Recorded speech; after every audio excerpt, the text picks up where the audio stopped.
Welcome to another exciting episode of the Collect and Destroy podcast. I am your host, the Baxter of Puppets. There is one 80s film known for instantly transporting you back to your childhood on the adventure of a lifetime, filled with booby traps. Booby traps. It's booby That's what I traps. said, booby traps. Pirates, okay. treasure, the discovery of a long-lost map in your attic, and setting off on a quest with your misfit group of friends. I am, of course, talking about 1985's The Goonies. My guest today is one of my longtime friends, frequent collaborator of the show. We call him Vero Beach's chosen son. He's a little naughty, a little nasty. Nate Fehlauer, welcome to the show.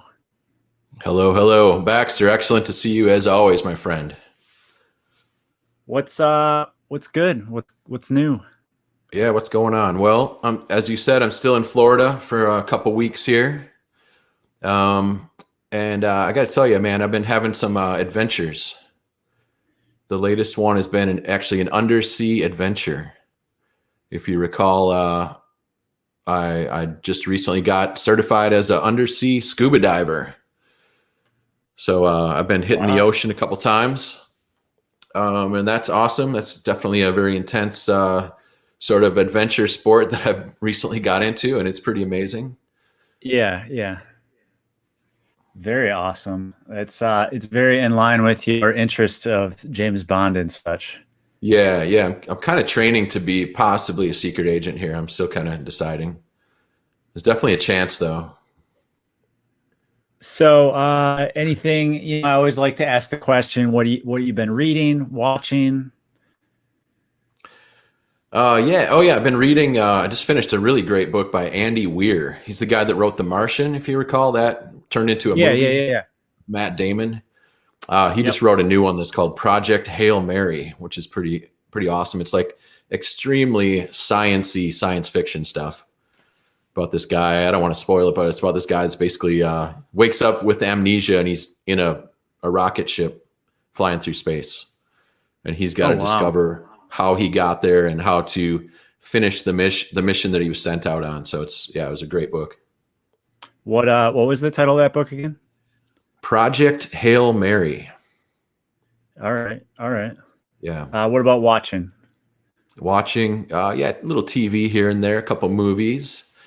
Resident Alien was kind of a surprise for me. I didn't really give it too much of a chance. I don't know, because I don't know why. It was just like a sci-fi show on the Sci-Fi Channel. So I don't know why. I just didn't put much stock into it originally. I watched the first couple episodes, and I was kind of like, I'll keep going, but see where this goes. But it turned out to be quite excellent. And this describes it great right here. Sci-fi, murder mystery, doctor dramedy, and earth drama, I guess. But it's a crazy show. Basically, I don't think it'll spoil anything to say that.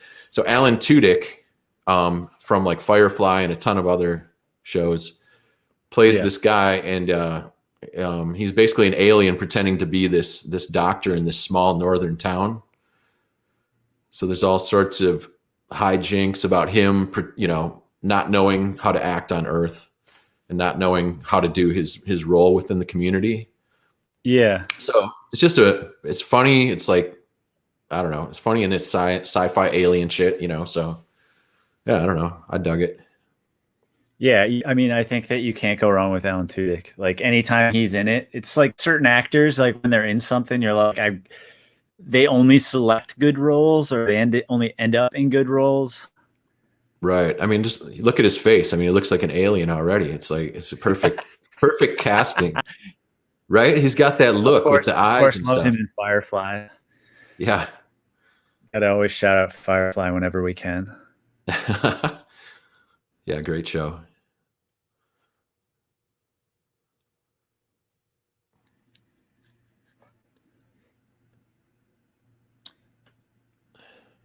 All right, so I know that another thing that we both watched was Zack Snyder's Army of the Dead on Netflix, which just recently came out. What did you kind of think of that film? I hadn't really even heard of it before I saw that it came on there, but of course then I was like, I'm all in on this because it's like a zombie movie, but it's also a heist movie. Yeah. So I was just like, I was super impressed with it. I thought, the CG and everything was just amazing. It's got everything you want, like as far as zombie heads exploding and a lot of action, guns, different weapons. The cast is great. Yeah, I saw a little bit of preview but it's like stuff like this. I try to avoid the previews because I don't want to know. So I was like Yep. really pleasantly surprised. I didn't know Batista was going to be the main character. And he was great. Like he was like a really good lead, and I would be interested to see him in other lead roles. It always seems like he's kind of a secondary character. Yeah, for sure. Yeah. Yeah, he's And like great. you said, the special effects were good. The concept of the zombies, which we won't really get into that much because I don't want to spoil anything, but really good concepting there. Uh, when it comes to zombie movies, you're always looking for like an interesting location as well, which Right. Yeah. Vegas was amazing. Then you can have That really was good great. music to go with that. That's almost like an Escape from New York or Escape from LA, how the city is like encased in like a wall Yeah. and it's sort of that no man's land inside. Yes, absolutely. Yeah. I didn't even think about Yeah. that. Yeah. I mean, I thought the only problem was I thought like halfway through it kind of slowed down a little bit and like the urgency was somewhat lost. Yeah. I mean, they gotta get their mission done and get out of there. We won't say why because someone might not have seen it, but it just seemed like it slowed down in the middle. That was my only like critique about it. Well, and when you talk about like it being a heist and then it's in Vegas, you can't help but like connect it a little bit to like the Oceans films. Exactly. Yeah. But it's zombie related, so it's totally different type of situation. Yep. I love the beginning when they were assembling the group or whatever, you know, finding certain people like the guy that can crack the safe, and like the guy that's the muscle and like all the different elements you need for like a good heist. Yeah. Helicopter pilot, whatever. Another movie that I recently watched. I don't know. Did you catch this one or not? The third I didn't catch Conjuring this one film. yet. No. I'm a big fan of the whole Conjuring series in general. I think it's kind of been a refreshing refreshing turn for the horror genre. A little bit different than like the more modern horror films that are coming out, like Hereditary and stuff like this. It's more of an homage almost to like the classic possession films. I even think like the first Conjuring movie, that was like the best exorcism movie I had seen since The Exorcist. So Yeah, I think I saw that one. Yeah. I think it's cool. They've got the Warrens here, which are based on real people from the area where I live now. Like the Conjuring house isn't far from here. So it's always cool when they base things off of real incidents that have happened. And all I will say is that like between the three movies, it's like a different setting in every movie. And so they did a good job of, again, keeping it interesting, keeping it going. And now you kind of feel a little endeared to these characters by the third film. So definitely recommend that for our listeners to give it a listen. Yeah, that's cool. Are you going to go check out the house then because you're out there or what? Dude, Crystal Maybe wants go me in to there. go. Yeah, go in there, check it out. Now that you know the movies, you know how to get out of any situation that can arise there, After watching these movies, I'm not going to bring anything home with me. Nope. I'm good. Yeah, but you go out and buy all your little, toys and stuff. What if one of those was, I don't know, like a little haunted doll or something? Speaking of toys, I actually have a little show and tell for you. So All right, those let's see folks it. that are listening to the audio only version, you're not going to be able to see this, but when it comes to the YouTube version, so I know Nate, you and I were talking about this recently. If you check out the YouTube versions of the episodes, it's basically like a little TV show. So you get all the visuals that go along with the things we're talking about. Yep. If you're listening to the audio only version, you're still going to get the full show. You're just not going to have the visual accompaniment. So I Yep, wanted to show absolutely. you NECA, the new NECA, The Thing, McReady 7-inch action figure here. Really Oh, yeah, cool sweet. holographic foil packaging. Nice, Very nice. very nice stuff. High-end packaging. They always have the great window boxes. I'll try to hold this up so that you kind of get an idea of the details on that. probably better on full screen at home, but Looks great. Yeah. No. very good Kurt Russell likeness, and it's got his floppy hat in there. Yes, you got to have the hat for sure, his, and the blue hood. It's got the J&B. He's got little hooded heads. You can swap the heads and hands. Lantern, the jacket, obviously the pilot jacket. So just a really nice job on this figure, and appropriate because we just done the Thing episode on the podcast. So exactly, yeah. Thought I would bring that on and share and talk a little bit about that. But without further ado, I mean, let's get into the show a little bit here. We're here obviously to discuss The Goonies. Goonies is a 1985 Steven Spielberg American adventure comedy film, co-produced and directed by Richard Donner, from a screenplay by Chris Columbus of Gremlins and Home Alone fame, about a band of adventurous kids who take on the might of a property development company which plans to destroy their home to build a country club in the Goondocks, a neighborhood of Astoria, Oregon. When the children discover an old pirate map in the attic, the group of misfits who call themselves the Goonies follow it into an underground cavern in search of the lost treasure of One-Eyed Willie, a legendary 17th century pirate, but come up against plenty of dangerous obstacles along the way. So with that being said, Nate Fehlauer, when did you first see the Goonies? What were your first impressions? What do you think of it now? Yeah, as always, good question, asking me about something that happened like 35 years ago. I kind of think like any other great 80s movie, it's just like it was always just there for me. It's like I don't recall the time I sat in the theater and saw this thing or whatever on video disc at home. But it's kind of like I just remember the vibe of the movie, myself being like 12 years old at the time this came out. I just kind of remember feeling like the kids that were in this movie, riding our bikes around the neighborhoods, going on adventures in the woods and going into old buildings or whatever, kind of that typical kid stuff where you just kind of leave for the day and your parents say like, come home when it gets dark out, basically. Right. So, back in the 80s, there's no internet.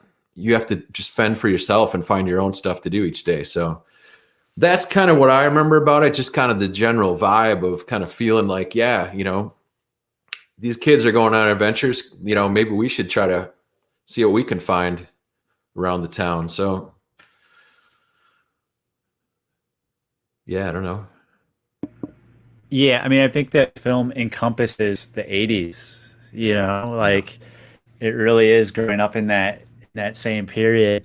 I'm not as old as you, Nate, but yeah, you're getting there. You're getting up though. I was alive before this movie came out, so every year you're closer and closer to my age, so that's pretty cool. Yeah, I got catching up.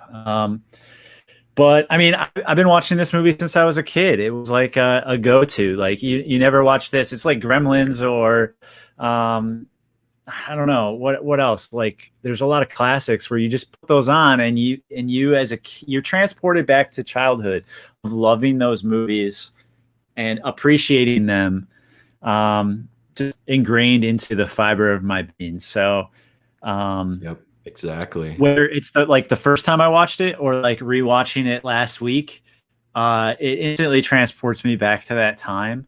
It's just such like an exciting, creative, and immersive adventure. So, like you said, when you watch that, you want to be in the shoes of those kids. You wanna find One-Eyed Willie's treasure. Yep. And yeah, it's weird. Go ahead. I was gonna say it's just like you, as a kid, you're just like there's mysteries out there. You just know that, and you're always trying to find something, whether it's in an attic or like in the garage, even or like your friend's house or the woods, the woods down the road or something. You always feel like there's potential for something to be out there. It's not like now. Now it's like, oh yeah, it's probably nothing. Those are just woods. There's nothing in there. Whatever.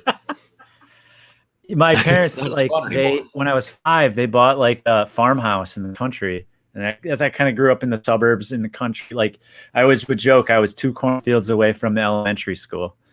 But we had like a woods, and I would play in that woods all the time. And like you said, you're like hoping you like find, oh, I found a little piece of metal or whatever, and you're like, what is this? Yeah, Or or you even like find a going into bone. the corner. Yeah. If you ever find a Go. bone as a kid, like, Oh that yeah. could be anything. That could be like a dinosaur bone or something for all you know as a A kid. collarbone of a pirate, just Yeah. And then it go turns out to. just to be the bones of some fish that, your dad like filleted and threw in the garden or something. It's just like, but who knows though? I'm not an archaeologist.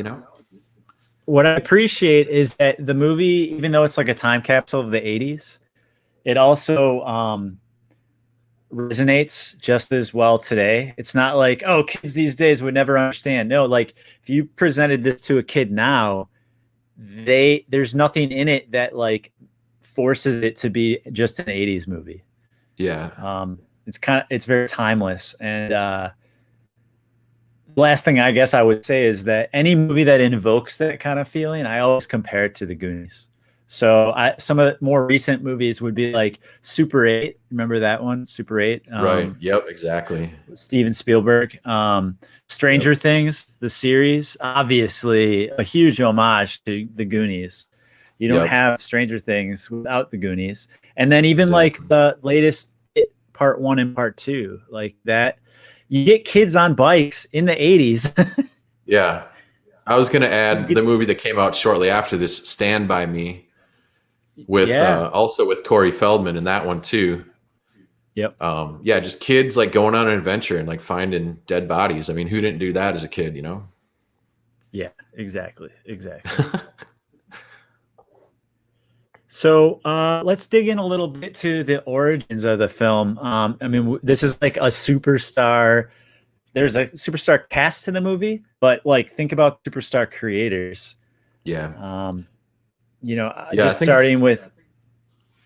I think it's like you said, when you think about 80s, you think about Spielberg and Richard Donner and people like George Lucas, Robert Zemeckis, John Hughes, like between those guys, like those are 80s movies.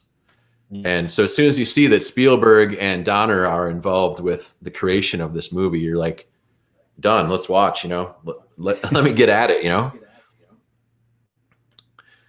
I guess Spielberg came up with the original story and handed it to Chris Columbus to come up with the screenplay to this. Yeah, and he was the executive producer on this, like a lot of movies. So like Gremlins was another example where Spielberg was the executive producer. So we attribute this to Spielberg, but like nowadays you have executive producers that really have no part in the movie itself. Right. But he was a little bit more hands-on. And the inspiration for the movie came from Spielberg's childhood. The idea of the group of the Goonies came from a group of kids who helped Spielberg overcoming challenges when he was a kid for a undiagnosed learning disability he had. So, we think of Steven Spielberg, one of the world's greatest directors. What kind of challenges could have this guy had? And, really he had a learning disability and he overcame that and took that autobiographical part of his life and put it into creating the story. And then, like you said, he hands it off to Chris Columbus to actually write it then from his story. Yep. And he had, like you said, written Gremlins just right prior to this. And I think, was that his first screenplay for Chris Columbus at the time? I can't remember. I believe so. I think Goonies was the second one. Yeah, Goonies after Gremlins.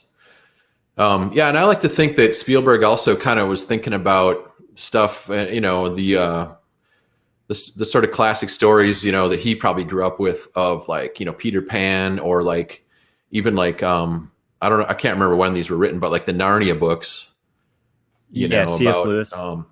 Kids accidentally finding their way into adventure, through the wardrobe or whatnot. You also have, who else was involved with this? You had film editor Michael Kahn, who we know from Indiana Jones was part of this. Shout out Michael Kahn. And kind of the usual Spielberg crew Kathleen Kennedy and Frank Marshall also at the helm of the production, executive producers.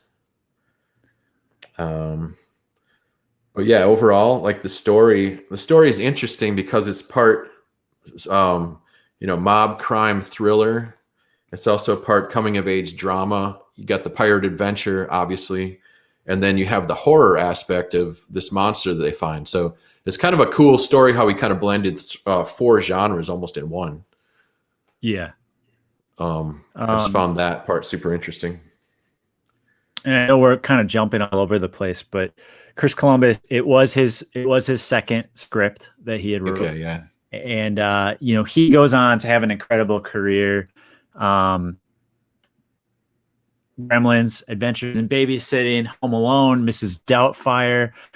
He's even involved with did he direct the first Harry Potter films, the first few? Yeah, I think so. But the gamut of impact that guy's had. I mean, when you start out with Gremlins and your second movie is Goonies, you're setting up for success. Yeah, I guess he was the producer on the first 2 Harry Potters. Sorry. Okay. Yeah, he jumps all over the place because he's a writer. He wrote like Young Sherlock Holmes too. You ever see that? Sure. I have not, but I heard that's incredible. It's really incredible. Yeah. And at the time, that was the movie that he thought was like his best, the best interpretation of his story, like even beyond like Gremlins or Goonies. But really? The advertising and so on for that movie, like it wasn't really well known. Like no one was going to see it. So it's unfortunately, it was kind of a flop, but it's a super cool movie. Sure. Yeah. I think Spielberg's behind that too, right? I think, if I'm not mistaken. He had his fingers in everything at that time. Yeah, Spielberg's if it's in the 80s, it's Spielberg, right? I mean. So how does Richard Donner come into this? Do you know? I don't know what the background between him and Spielberg really. No. I know he had done Superman and I believe Lady Hawk as well before. Oh yeah. Before Goonies. Yeah. I like the tie-in between Superman, which he directs, and then obviously one of the big peaks in the film when Sloth is wearing the Superman T-shirt. Yep. Just very cool. It's a fun little nod at the end of the movie there.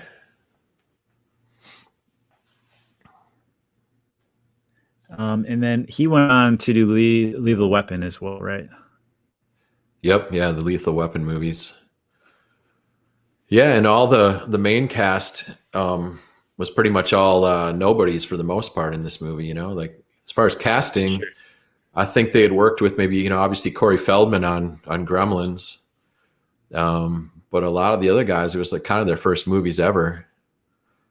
So as far as the cast, yeah, pretty new. Well, and it's amazing how many child actors you see launch their careers off of one big hit film, and then they end up having a huge Hollywood career that follows that. Mm-hmm.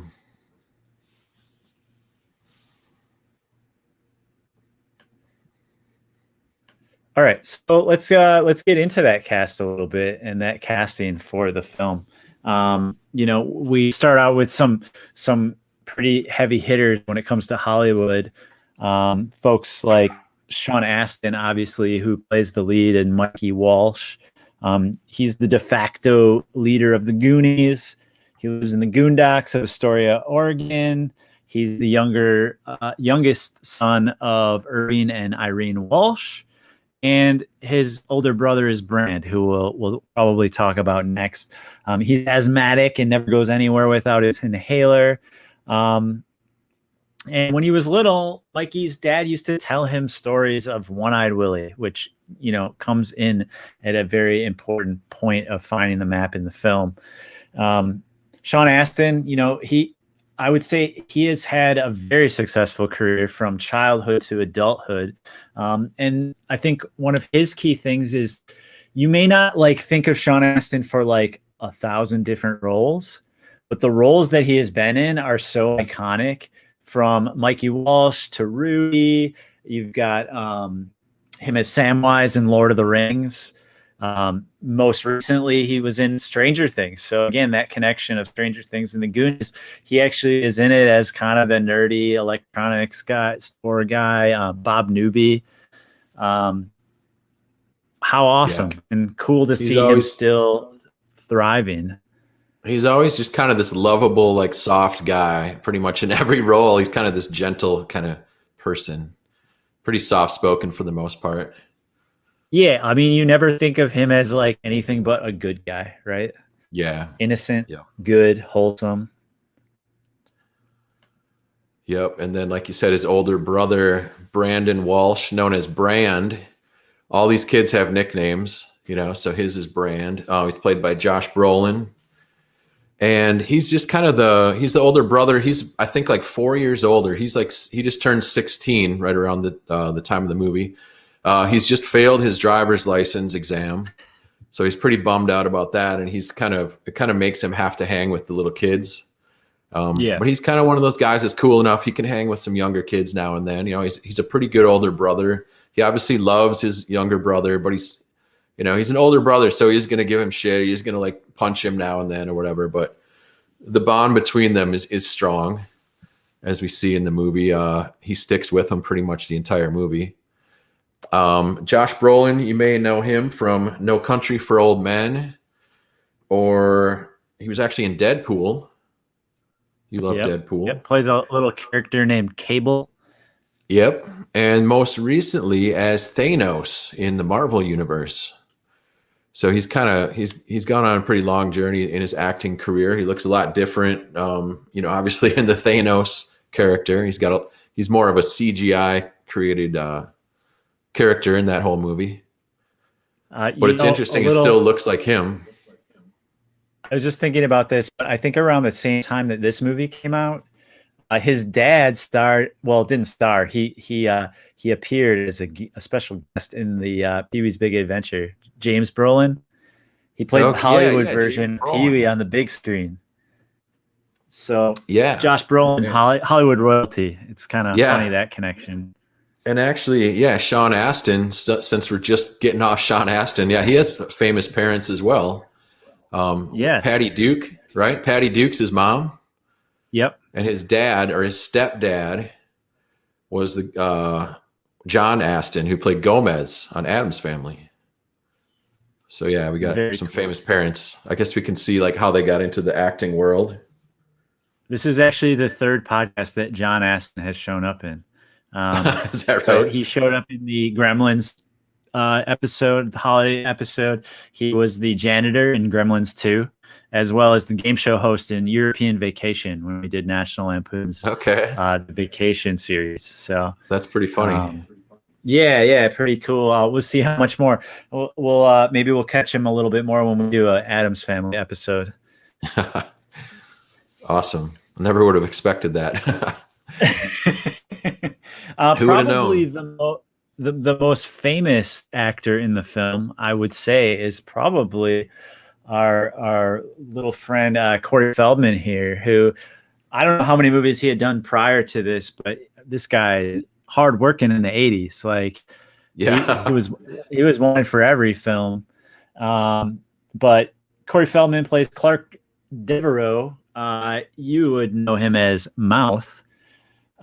He's another member of the Goonies. He is his namesake. He's the loudmouth, wisecracking member of the group. He is fluent in Spanish, wears a purple rain shirt with a gray members only jacket over it. But what a character, right from the instant that he shows up at the Walshes, he's combing his hair. He's imitating Rocky, Sylvester Stallone. Just making jokes left and right. And he really is the comedy relief of the whole movie, I would say.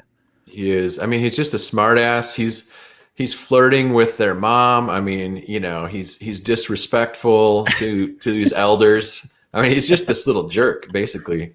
I'm sure all the parents in the neighborhood are like, oh, here's Mouth. Here comes Mouth. I feel like we can all relate to having a friend like this. Like I think one that you're like, probably the Mouth of your group, weren't you? Or no, you're more of the face. You're more like the face of the group, I I think. was like face. All right. Oh, let's keep it moving. Keep it moving here. All right, we got let me look at the name here. The real name is Richard Wang, but he's known as Data. And he is the youngest of the group. I believe he's 12 years old. He's the neighbor of the Walshes. He's super into inventions and creating his own gadgets, just like his father. We kind of first see him, well, beyond the intro, we first see him basically flying through the door as he zip lines through between the houses here. Yeah, he's got comical gadgets that backfire, but still seem to somehow solve the problems at hand. He's kind of quiet, but at times he can also flip like a switch and just start yelling and screaming at people. So so he's a pretty entertaining little guy. The actor, his name is Kwan, and he's known for being in Indiana Jones and the Temple of Doom as Short Round, another one of our favorite movies. I don't think he did really any movies after that. Well, he probably did a couple, but they're not well known, I guess. I don't know. Yeah, like he went on. I think he went on to do like stunt directing, I believe. Yeah, because he knew martial arts, and you see the martial arts in Indiana Jones. But I think he went on to do stunt directing. Man, he was like, I'm gonna do indie, I'm gonna do Goonies, and then he was like, mic drop, and that was he just walked off, and and in our minds he never aged. Yeah, right. Yep. Two years, 2 movies, done. This is my favorite character from the Goonies. I gotta show my Raiders shirt here. Yeah, you stand up. Don't stand up too far, but just enough. Yeah. No, I won't. I won't reveal what's going on below here. Yeah, skin. We don't want to see that. No, just flesh. Yeah. So I would say Data is my favorite character. Do you have a favorite character of the Goonies? Of the actual group of question. I mean, Data for sure. I think Mouth though. Probably what might be my favorite. He's good. He's good. These guys He's both got great lines, you know. Yeah, between the two of them, they have all the great lines. So, it's funny because I said Feldman's Mouth is probably the comedy relief, but like every character is like that are in this trilogy here are hilarious in their own right. And the next one we've got Jeff Cohen playing Lawrence Cohen, aka Chunk. He's the hilarious and clumsy member of the Goonies. He's a little chunky. Maybe that's where he got his name from. We don't know. Yeah, how do we get that name? I'm gonna assume he likes to wear his black Hawaiian shirt and his plaid pants and sneakers. What a look! Like this guy is a fashion icon, and famously known for his signature dance, the Truffle Shuffle. It's kind of like the Nate Shake. That's one that I'm familiar with. Yeah. But the Truffle Shuffle is his little dance.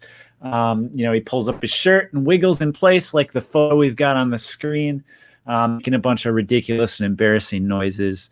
Chunk has some skills. He can tell the flavor of ice cream by smelling it and can do the same thing with pizza.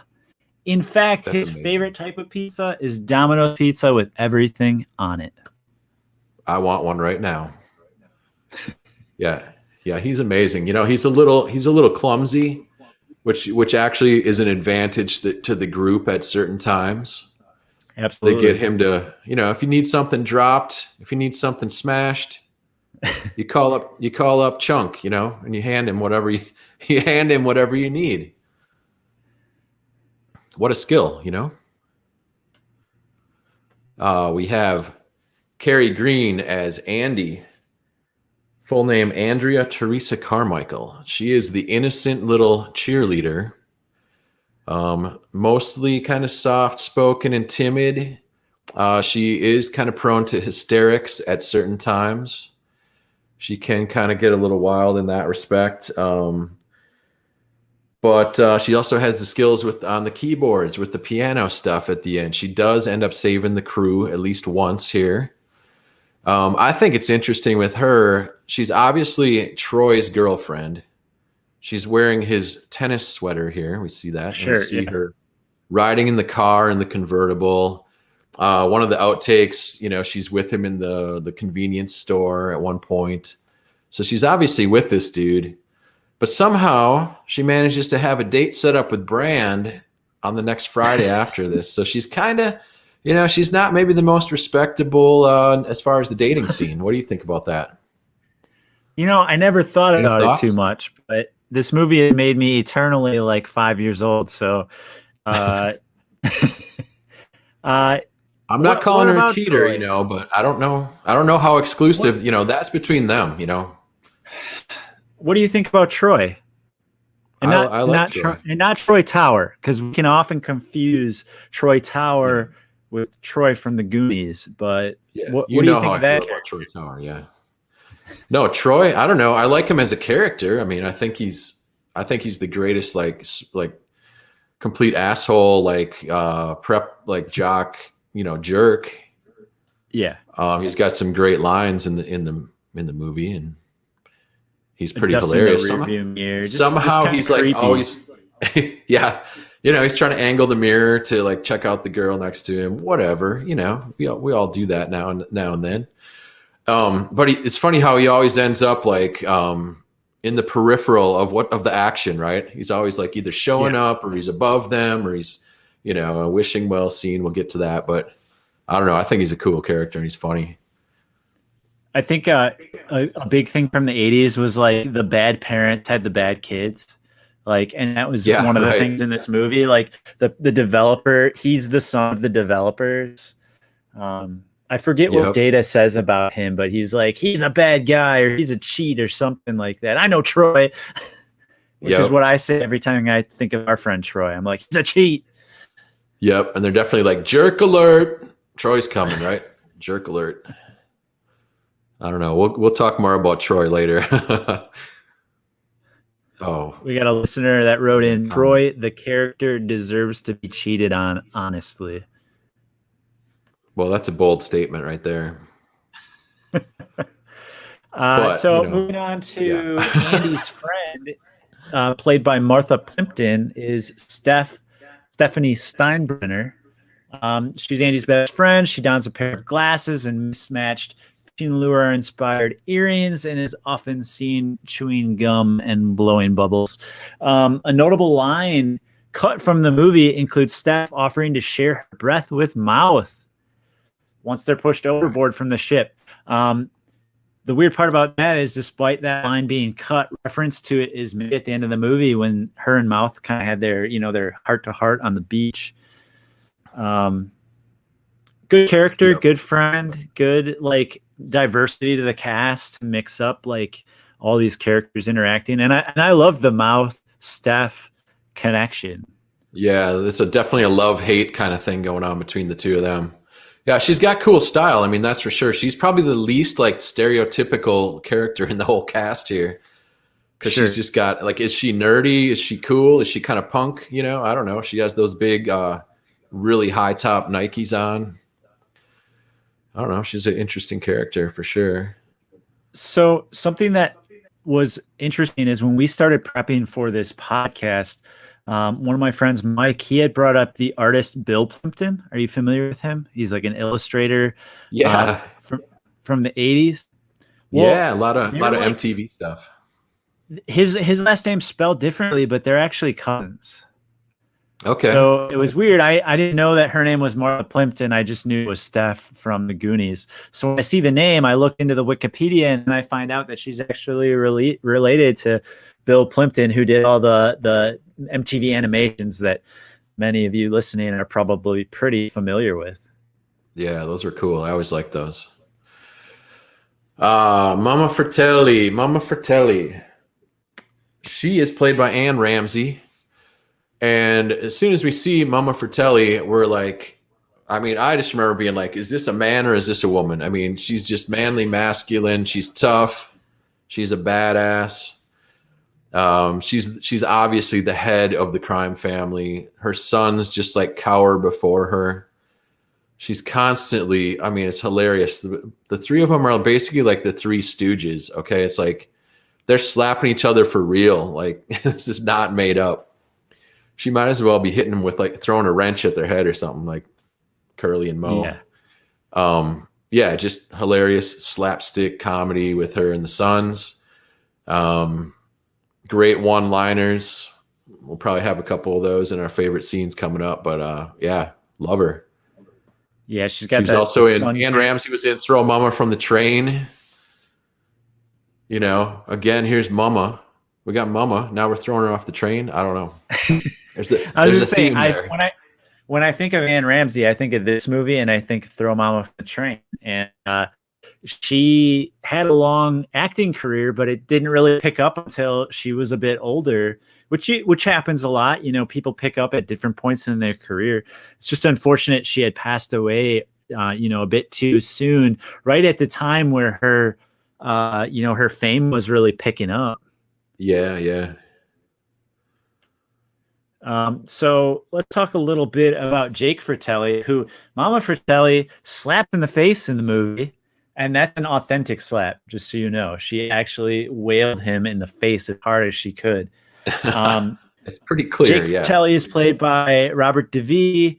His character's interest in singing opera and the singing and the opera, it comes from DeVee's career as an operatic and jazz singer. So he actually had a musical career as well as acting.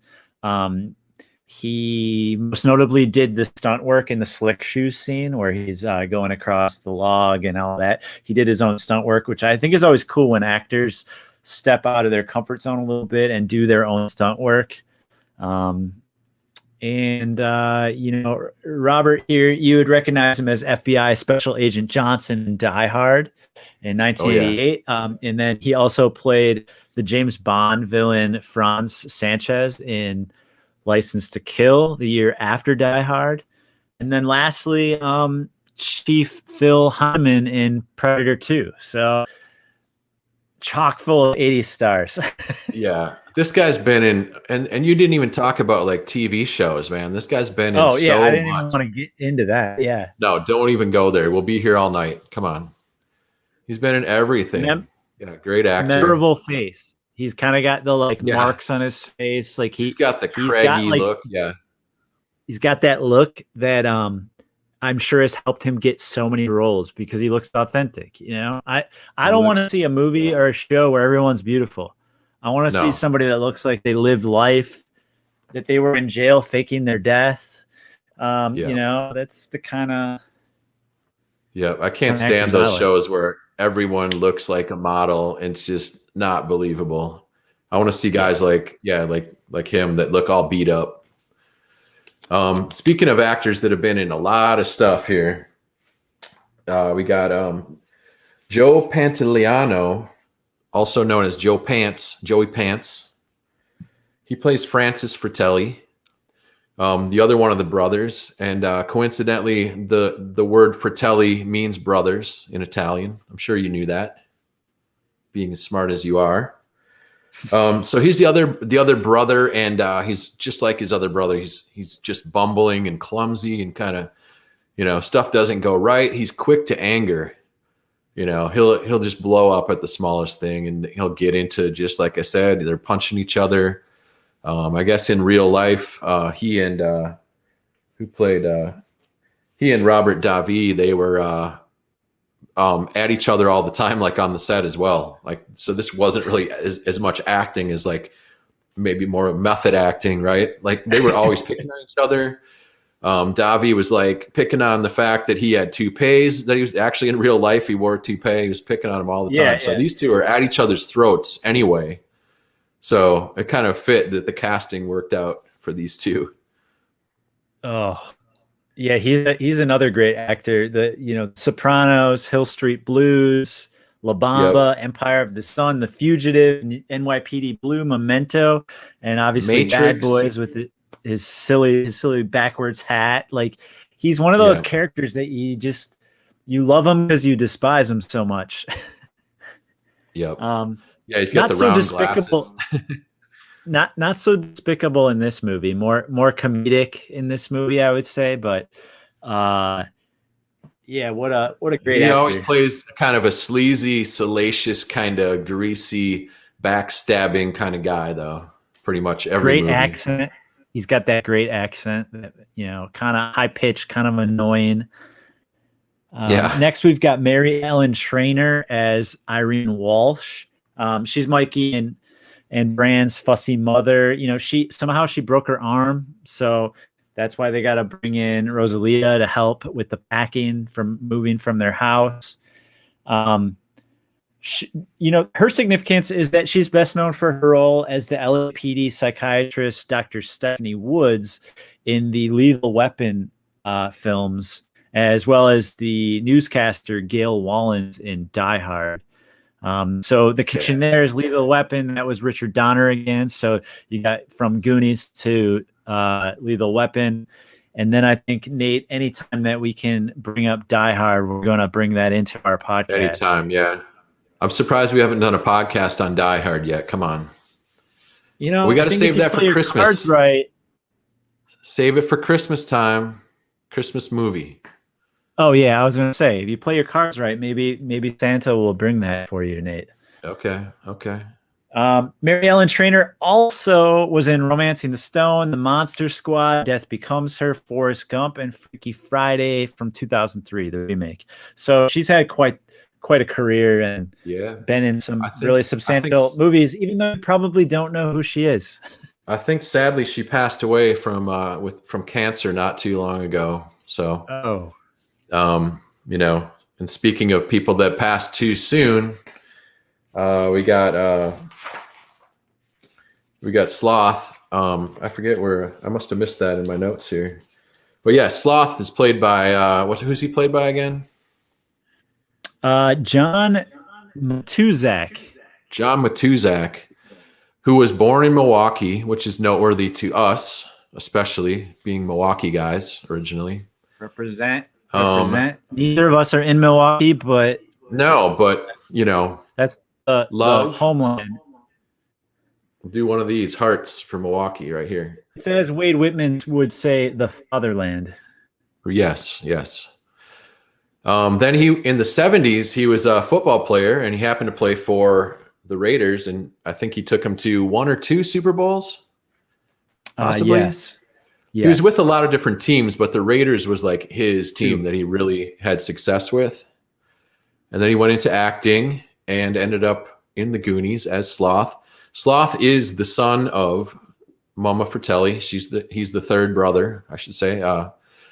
Unfortunately, he was born deformed, or possibly became deformed when dropped, as is hinted at. He was neglected and treated poorly and kept in a basement. I mean, this is bad shit that happened to him.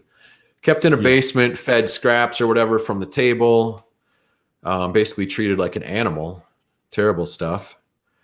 And he ends up forming a great bond, though, with Chunk. They become almost brothers themselves at the end of the movie. Yeah, I was going to say that's one of the greatest relationships you see within this movie is the bond and seeing, as a kid, this is like probably one of your first exposures in a film of showing like how just because somebody's scary looking, it might just be first look, and that maybe this person actually has a big heart, and maybe you're going to invite them to come live with you and your parents, so to see that bond form, I think there's a really good lesson to be learned. And also you think, okay, he's a Fratelli, he's going to jail with the rest of the Fratellis, but he's an innocent bystander, really. Right. With a clean soul. Yep. Yeah. He's got, a childlike, innocence. But he's obviously intelligent enough to help them escape in the end. And, he's had a lot of exposure to classic movies and adventure movies. So he kind of uses those kind of skills, I guess, at the end to show up at the pirate ship and save the crew and lift that huge rock at the end. So definitely super strong, fairly smart for what you might not expect. Yeah. Well, and what like an interesting situation where an actor is more well known as their character than the actor. Yeah, Everyone knows who definitely. Sloth is. Everyone loves Sloth, but you say the name John Tuzak, and that doesn't really ring any bells, or think of other things he might have been in. I guess unless you're like a Raiders or Oilers fan, and you would remember him from Yeah, the NFL. I was gonna say, Um, yeah. but But yeah, he did to he had to us, go through like 5 hours of makeup like every time they put him together, put that head on. So yeah, and from what I heard, he was basically like a really gentle guy, like all around the set, and everyone pretty much loved him. Although he was kind sure, of in football, he was known as like one of the bad boys of football, mainly for off-field antics, drugs and yeah. booze and whatnot.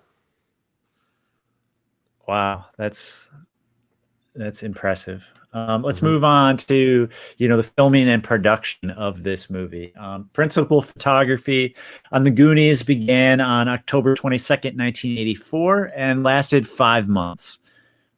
There were an additional 6 weeks of audio dubbing, recording, and the shooting script for this was quite lengthy. It was more than 120 pages, to which several sequences, which we'll kind of touch on later, there was like several sequences actually cut out of the movie, because there was just so much recorded. And Richard Donner noted both the difficulties and the pleasures of working with so many child actors.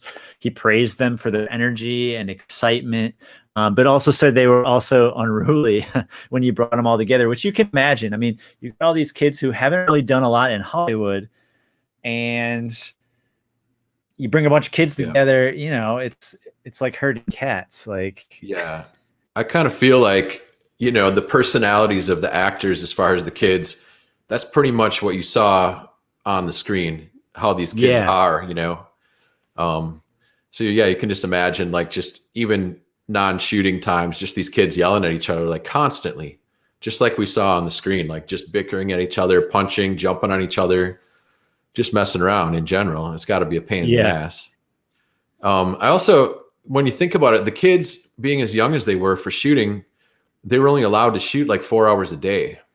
So oh they yeah, had to plan all the shooting around that and basically like get the scene ready and have these kids in their trailer, like doing their, schooling or whatever they were doing. And as soon as it was ready, they'd pull the kids out and like shoot one scene and then say, go back to the trailer, and stop the clock again. So these kids were constantly going back and forth from trailer to set. yeah. So it's just like, you don't really think about that when you think about shooting a movie, but when you're working with kids, obviously you can't just like work them to the bone like all day like you can with regular actors. Basically, I think it's silly myself. Little jerks. I thought that's why you get child actors, so you can work them harder, longer. Yeah, So there, and some of those things with the kids, you're going to try to capture that magic. So, for example, Donner restricted the child actors from seeing, what was the name of the ship again? the Inferno. Yeah, the Inferno. So that scene, they don't let the kids see the Inferno until they actually have the unveiling where they see it for the first time, so they could get an authentic reaction. The funny part about that is they couldn't use the first take because the kids freaked out. They were so excited to see this giant pirate ship. Yeah, So they weren't able to use that footage, but they did use the second take. So what you see in the movie is very authentic. it's pretty authentic. Yeah, I guess they actually had the kids come in, basically walk in the water with their backs to the ship and like literally go underwater. And there was some sort of signal under the water to like pop up and turn around. And then, yeah, I think Josh Brolin was like, oh shit, or something like that, or maybe worse. And you can just imagine the frustration after all that planning. But I did see an interview that had Corey Feldman. He was like, yeah, I actually snuck onto the set and I saw it like well before that shot anyway. So who knows? They may have seen it before. That sounds like a very Corey Feldman thing to say, though. Yeah. Too. Yeah, but like what a set though. That boat that they actually built, you know. It's not Yeah, there's like no CG in this movie. Well, what's funny is like after they built it, they couldn't find anyone to take it. Like Right. after shooting, they're trying to offload that, and like nobody wanted it. You're like, hey, you want a full size pirate ship? Can you imagine? No, I don't want it. No, I don't want it. I don't want the hassle. You put that in your I mean, backyard, man. I guess just because they built it doesn't mean that it was like seaworthy though. So like, how do you transport that? I don't know. I mean, obviously it's on a set. It's not even by the water anyway. So in the Sean Astin has a book. It's called There and Back Again, reference to Lord of the Rings, obviously. And in it, he Yeah. kind of talked about Spielberg and Donner being co-directors. I believe, Spielberg actually like got his hands dirty. So like we were talking earlier about executive producing, but he shot some of the scenes, right? Spielberg, yeah, he directed some of the scenes that I'm going to talk about in a little bit. Mainly the wishing well and the scene with the pipes where they're banging around on the pipes. And I'm sure he directed a lot more than just those two as well. I mean, I think he was on set pretty often. Yeah. So, the on location filming was actually done in Astoria, Oregon. So that was kind of cool. It was actually shot where the movie takes place, which you don't always have nowadays. And the Walsh family home is a real home. I think they actually had to shut down that road that led up to the house because so many people would drive by to take pictures. I was thinking about that. How weird would it be if you happened to buy a famous house and you just constantly had people like posing in front of your house? Like, why do you want that? Yeah. Yeah, it sounds cool until that would actually happen. And then the underground scenes were filmed at the Warner Brothers Studios in Burbank, California, including the cavernous set where the Goonies find One Eye Willie's ship in stage 16, which is one of the largest sound stages in the U.S. And then the final scene was shot at Goat Rock State Beach in Sonoma County, California. So, kind of all over on the West Coast, but also pretty close to each other. Yeah, I just think it's so cool that Donner and the scouting crew just like started in LA and just drove up the California coast, and they saw a lot of cool little cities, little towns, but they ended up in Astoria, which is pretty far up, Oregon there, and they stayed overnight at the Thunderbird. That was like a famous hotel back then. It was like, probably a pretty cool vintagey old hotel.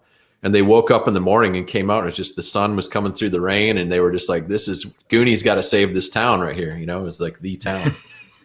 I mean, when you look at it with the hills and all the houses on the hill, I mean, you can just imagine like, and the water on the other side, like it is just a perfect setting. Yeah, yeah. So let's dig in a little bit to some of our favorite moments of this movie. We love the whole movie, but I think there's some specific scenes and segments and one-liners that really, define what we love about this movie. Yeah, exactly. I mean, I was just talking about looking at the town, looking at the city there in the rain and all that, Astoria, and just the way the movie starts. The intro is one of my favorite parts of the movie because it basically introduces that setting and it introduces every character in a sequential order. So it's like a quick synopsis of what you're going to see in this movie, like right away. It's like right away you start in the jailbreak, and the Fratellis start cruising through the town. And so you're instantly introduced to the city, this like, freshly rained upon southwestern city. You see that it's a small town. You see that it's got a port and it's right on the ocean. And you're seeing them cruise past all the characters in order. Starting with the first one is passing Andy at cheer practice. She's on the football field. These guys are throwing passes right through the cheerleaders sitting on whatever, stacking up on each other.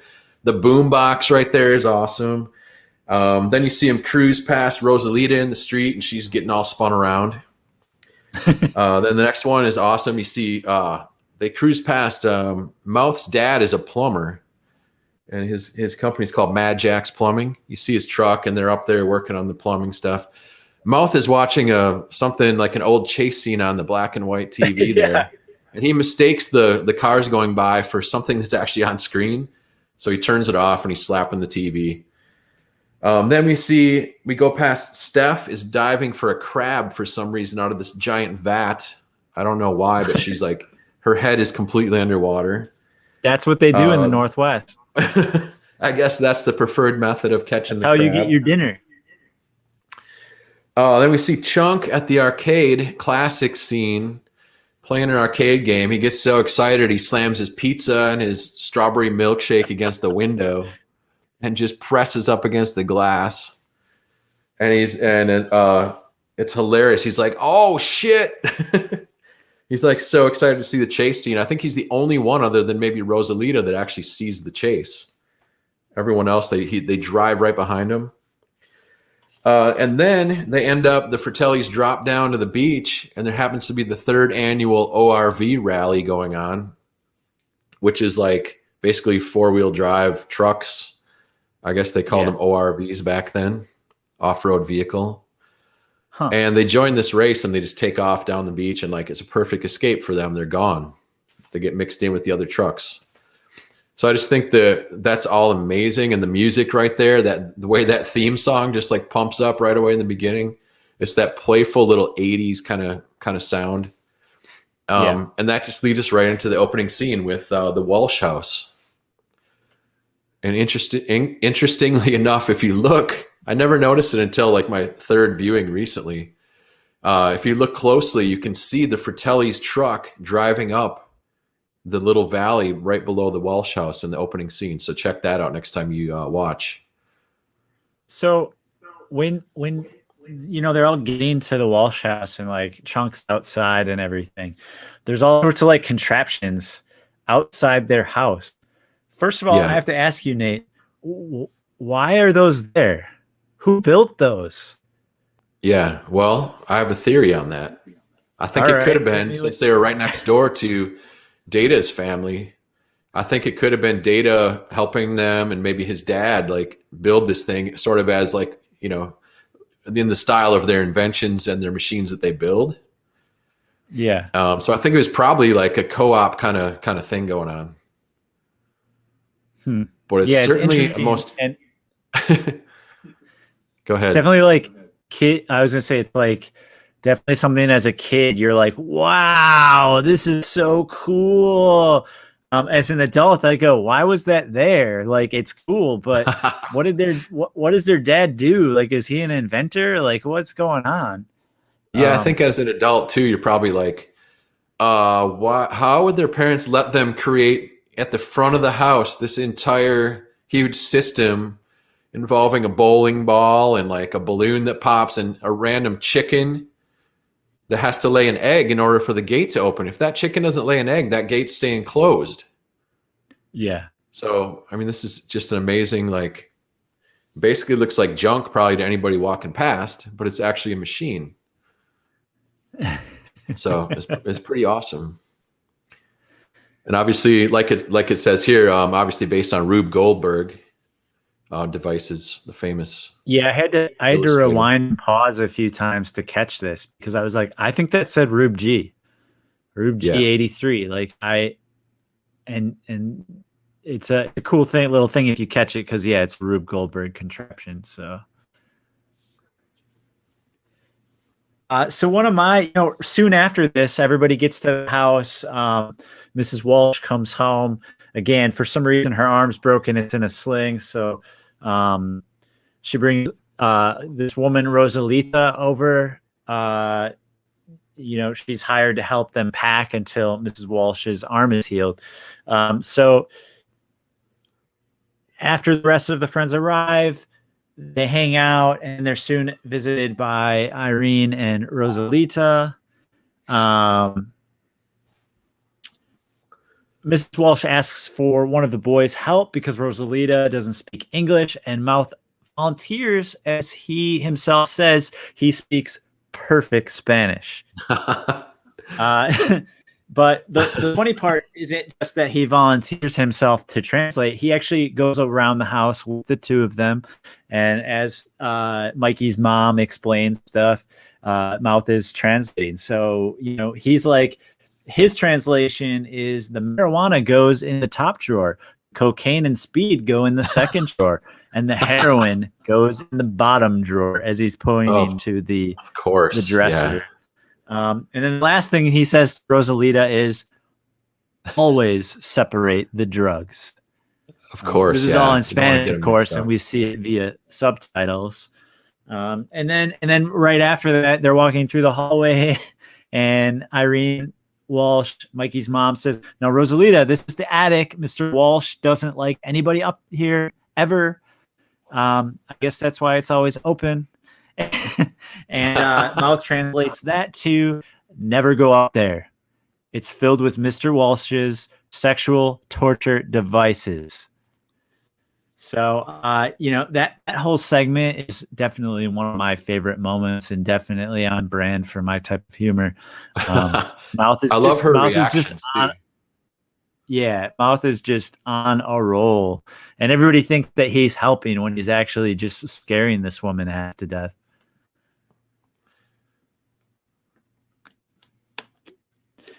So another, you see a little glimpse into the attic at this point, and so this is another one of my favorite scenes, which I would describe as like the attic discovery scene.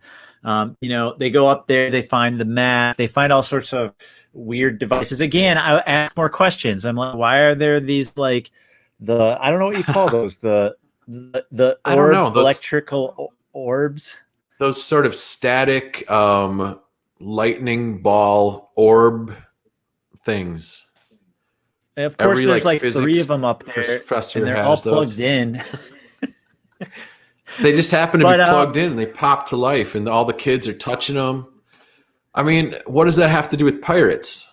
I don't know, but maybe that was a sexual torture all sorts device. Of weird stuff. Who knows? And the kids have never been up in this attic. They went up there to like investigate because they're already looking for an adventure at this point. Like they don't know if they're going to find a map, but they're just thinking like, we're stuck at home because Brand failed his driver's test. We can't go anywhere. It's our last weekend in the Goondocks.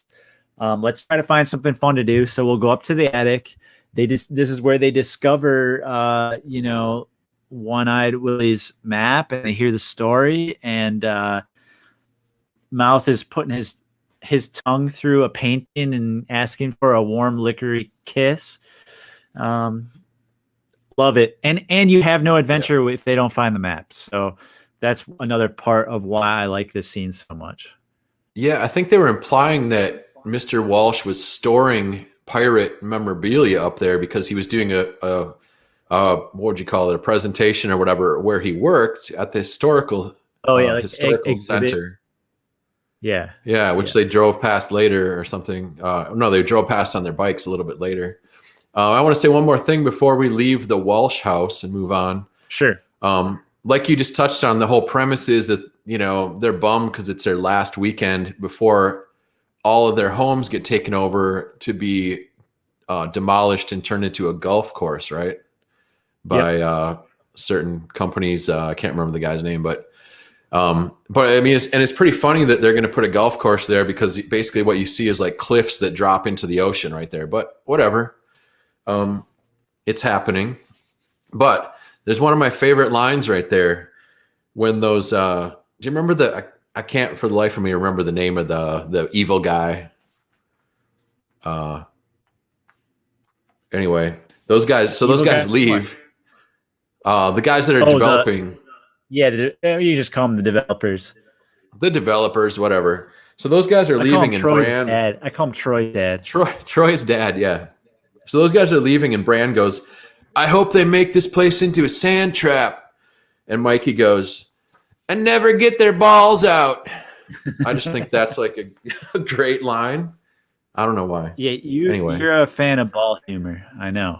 It's kind of like it goes in the ball category with the statue that has the thing that breaks off. Moving on. My next favorite scene is probably my favorite, and it has to do with when they first approach the lighthouse, which they find with the doubloon and the map, and they figure it all out. So they approach this lighthouse that's on this cliff overlooking the ocean, and it's this old restaurant. Okay, it's called the Lighthouse Lounge. So it's kind of, I don't know if it was an actual lighthouse or just a themed restaurant. So right away you get kind of these like Scooby-Doo vibes and like kind of a creepy haunted house kind of feel to it. Yep. The atmosphere is like, night is falling and rain is drizzling down, and these kids are creeping up on this thing, and they think they hear something going on with the two people that go in the place, and they're like, is the place open? Is it being run by drug dealers? What's going on in here? We see all this crazy activity going on. So they get inside, and like right away they get captured by the Fratellis, and hilarious antics ensue. A lot of slapstick comedy. Mama Fratelli is like, Jake, these boys are here to get some food. And, he's like, well, what would you like? And then mouth starts going off. His mouth just starts flying. He's like, he's fettuccine Alfredo. I want the fettuccine 81. And he's like making the kissing. Mwah. And, Mama just grabs him and like holds his mouth, and his tongue is sticking out. And she's like, we only serve tongue here. Do you like tongue, boys? And she gets the switchblade out, and she's acting like she's about to slice his tongue off. It's just an awesome scene because it starts to show like the actual character of these guys, like in the certain situations. Chunk starts to get frantic because he sees bullet holes in the car. Like I said, Mouth's talking shit and acting tough to these adults. So he doesn't know who these people are. Mikey's keeping his cool for the most part. Data's using logic, like, I see there could be a customer there, or these guys could be, this and that. When he's outside, he's like, I'm wondering what's in the bag. And he's like, typical Data, like just crazy, like little interjections all the time. Moving downstairs, the basement is like a perfectly creepy set, like water's dripping down everywhere, cobwebs, and just this spooky atmosphere. It's where we first get the glimpse of Sloth, but we don't really like fully see him until like the second time they come back. But that whole like first scene right there, then they go up and Mikey goes up and Brand takes him out. But that whole first scene is like my favorite scene. The meeting of the Goonies and the Fratellis right there. Yeah, and I would even take it back. For one of my favorite moments is the moment right before that when they're kind of watching. They're watching outside of the restaurants, and they see two customers go in there. Which we later find out are FBI agents. Yeah. But this is one of my favorite like one-liners of the whole movie is, Chunk says something about maybe they're drug dealers, as you mentioned, and Data just like whacks him in the head. And he's like, did you see their clothes? Drug dealers wouldn't be caught dead in those polyester rags. And it's just that delivery from that child at that moment, like he is suddenly an expert on drug dealers and the proper attire to, like, he's some kingpin suddenly of a drug dealing ring. Like he is like, it's great and it's hilarious and it cracks me up. And I feel like it's one of those lines that I really overlooked for a long time, because we kind of talked like when you watch the Goonies, there's the big tentpole events of the film that you were like, yeah, this part and this part. But there's so many like little secret little lines snuck into this movie. They're just brilliant and just really creative writing and not always age appropriate.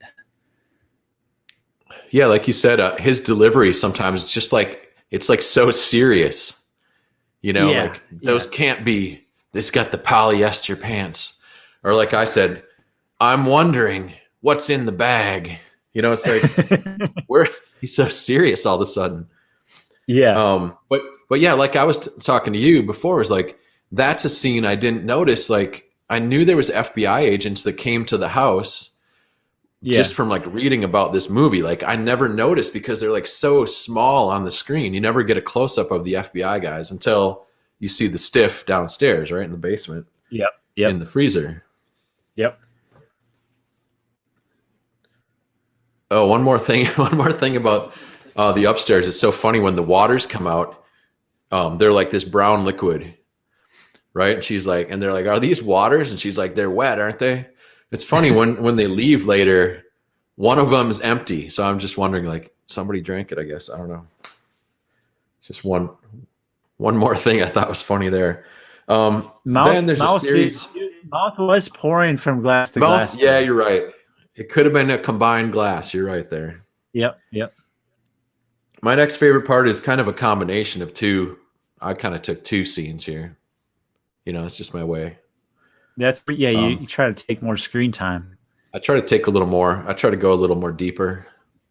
So speaking of going deeper, they go deeper into the tunnels, and they come upon like all these pipes. Like, why are there pipes in this ancient tunnel? I don't know, but they found themselves all the way from the Lighthouse Lounge, which is a remote location on a cliff. Now all of a sudden they're under the Astoria Country Club, and they start banging on these pipes to like get attention of people above. And we get a perfect example of spectacular 80s cartoonish comedy when this first pipe erupts through the ground, and it's attached to a bubbler outside a tennis court, and smacks this guy clear into the chain link fence. Like just classic 80s, like just like I said, cartoonish comedy. Then we get an odd little glimpse into a locker room, and a little bit too much flesh is being shown by these older gents with their soap on a rope, and I don't even think they had towels. They're going in the shower, and all of a sudden we see all the shower little what do you call little turn temperature water things. They go flying into the wall. Knobs. Yep. You know, the little on off knobs there.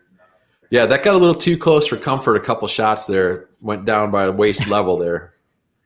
And then finally, awesome. Troy is there playing some tennis, and he had to use the bathroom. All right, so he's sitting on the toilet in his red jumper, reading about guns and ammo. And of course, the water sends him flying into the ceiling. Like his head just breaks through the ceiling, and he lands splashing to the ground, and he's, "Daddy!" Right? It's like so awesome, and just off the wall humor. Great stuff. They find themselves going further down the hall, and this gets to my second favorite scene, which actually is a little bit in between, where big scene right there. Chester Copperpot's body is found, and they find a few clues there and a couple traps. But then we get to my next favorite scene, the wishing well. So it's awesome when they approach. There's this magical music, and there's this mystical waterfall, and there's all the silver and gold flashing. They think they made it to the treasure, but they actually find themselves in the wishing well. And there's a lot of banter there, some really good lines. A lot of, this is definitely like typical Spielberg stuff going on right here. Total Spielberg scene. They're like, "I used to believe when you threw money in the well that it turned into a wish." Andy says this, and Data and Mike are like, "Why?" Or they're like, or she's like, you can't take the money. And they're like, "Why?" "Because these are someone's wishes." And then Mouth is like, "Well, this one, right? I'll take this one because this was my wish and it never came true. So I'm taking them all back." Just lines like that are just great wishing well stuff. Not to go on too long about this scene, but anyway, Troy's up there and he's like throwing a coin in, like, "What'd you wish for?" "I wish to make it with Andy tonight." And they're all like, "Ho, ho, ho." And it's funny because then they end up, Andy is going to go up, but Mikey gives his big speech about, basically saying like, you can't do this because otherwise we're going to be leaving. If we don't get the treasure, we're going to have to leave town. So this is paraphrasing. Like we basically have to get the treasure. And then I just think it's funny. They send up the sweater instead. And then Troy's up there. Good old Troy. He's all happy. He's all I'm getting the girl. And all of a sudden just the sweater comes up and just his face. He's like shit. And then he's like, Andy, you Goonie. Dude, that's the best line right there. Hands down. That was almost like her Goonie initiation. I've got my next favorite scene is also an Andy scene, which is the we lovingly refer to it as the Bones Organ Challenge. It's a gorgeously creepy set design. Brands like, we got to play the bones to get out of here. Essentially, it's like a giant organ, right? Like a church organ, but it's all made out of bones. So it's really, really eerie. You've got a skeleton in the middle of it that's kind of overlooking the keys. And luckily, Andy plays piano, used to play piano. Probably, you kind of get the vibe she doesn't play anymore. And you even hear that at the end of the movie when she's like, I want to take piano lessons again. Like, so she's their hope here, and there's musical notes on the back of the map. So she's just got to play those. That'll bring down a drawbridge gate door open to get to the ship. And, she's like, I just hope I don't play B flat or whatever. I don't remember what the exact line is, but then Mikey follows that up with, you hit the wrong note and we'll all be flat. That's great. There's a huge sense of urgency in this scene. The floor is falling out every time she plays a bad note, and it's like, it's got that like awful sound when she plays the wrong thing. The Fratellis are coming out. There's no time to delay. Sometimes it's not even her fault that she hits the wrong one, right? She gets bumped into it. Yep, exactly. They're all crowding around her because the floor is falling away. We almost lose Data again. And what I love about it is that we success and they through the door and they hit the water slides that take them down to the Inferno, down to see the pirate ship for the first time. And what I like about this is very similar to the Indiana Jones trilogy, which is much of those movies, the action scenes, very much play out like theme park rides. And what I think is interesting there is not that you make a theme park ride out of the movie, but rather while you're watching the movie, you feel like you're experiencing what the actors are experiencing. So when they're going down a water slide, you're like, hey, I've been on a water slide before. I know what this sensation feels like. Or like Temple of Doom when they're riding on the mine carts. It's very much like a roller coaster. So I like that, there's the similar connections there. Then they land in the pool of water and immediately look up to see the giant One-Eyed Willie's pirate ship, the Inferno. It's a magical scene. Which leads to what do they find on the ship? And so they're climbing up and they get on the ship, and let's see. So they're kind of messing around and they're looking at all the skeletons that seem like they're just basically frozen in time. It looks like they died like when they were working or something. They're all over, hanging from the rigging or behind the ship's wheel or whatnot. And just this amazing set, first of all. I mean, like we said before, it's like a huge actual real ship. Yeah. Everything's there, all the parts. And all of a sudden we see Data is messing around. He falls through the ship's deck and lands underneath. He gets all angry. He starts yelling about, I'm so tired of skeletons everywhere. It's one of those serious moments of Data just blowing up all of a sudden. They all gather, they all get under the deck and they gather around, and all of a sudden Mouth goes off. He's like, where's the gold? Where's the gold? He's giving Mikey all this shit. Mikey's just trying to do, he's trying like everyone else to get to the gold. It's not his fault. Andy, has an accident and pulls something and whatever another Rube Goldberg thing this whole movie's full of, opens a trap door. So Mikey climbs up and he's like, just let me handle this. I'm going to go in first. Very bold little adventurer. So he gets in there and he sees this amazing treasure room, which is basically like I guess you'd call it like the captain's quarters. It's kind of in the back of the ship. Sure. It's got a table full of jewels and gold and all these skeletons sitting around. And like I said, looks like they died like during a meeting or something with the captain. And he finds the one on the end is One-Eye Willie. And so he approaches him and he says, you must be One-Eye Willie. You've been expecting me. I'm Mikey. And he lifts the patch and he says, so that's why you're called One-Eyed Willie, because there's just like a blank skeletal piece of bone underneath. It's really creepy. Yep. No eye socket. He's like, he's like, we've got a lot in common. You know, I think you were really the first Goonie, actually. And so he has kind of that tender moment where he's like, we made it all the way and we found you. And he's getting all tearful and stuff. And he turns around and the rest of the crew, or rest of his buddies are like behind him. And somehow they like kept their composure and like stayed silent. And he's like, how long have you guys been there? Like, long enough. We saw the whole thing. Like, he's kind of like, oh, okay. But it's just kind of funny because like they're all there and they made it all the way and they see all the gold and they're just like staring at it. Like, I guess they were in shock, basically. Yeah. So then Mikey's like, what are you doing? Load up. They start grabbing everything they can, loading their pockets because they know the Fratellis are coming. And then somebody, I forget, maybe Steph or Mouth or whoever, grabs the gold that's on like a little scale. Yeah, scale. And Mikey's like, no, not that. That's for Willie. You leave that. Awesome scene. And then we find out later, you had to leave that because that's a trap. Just like Indiana Jones, if you lift something, the weight is all thrown off and like all hell breaks loose.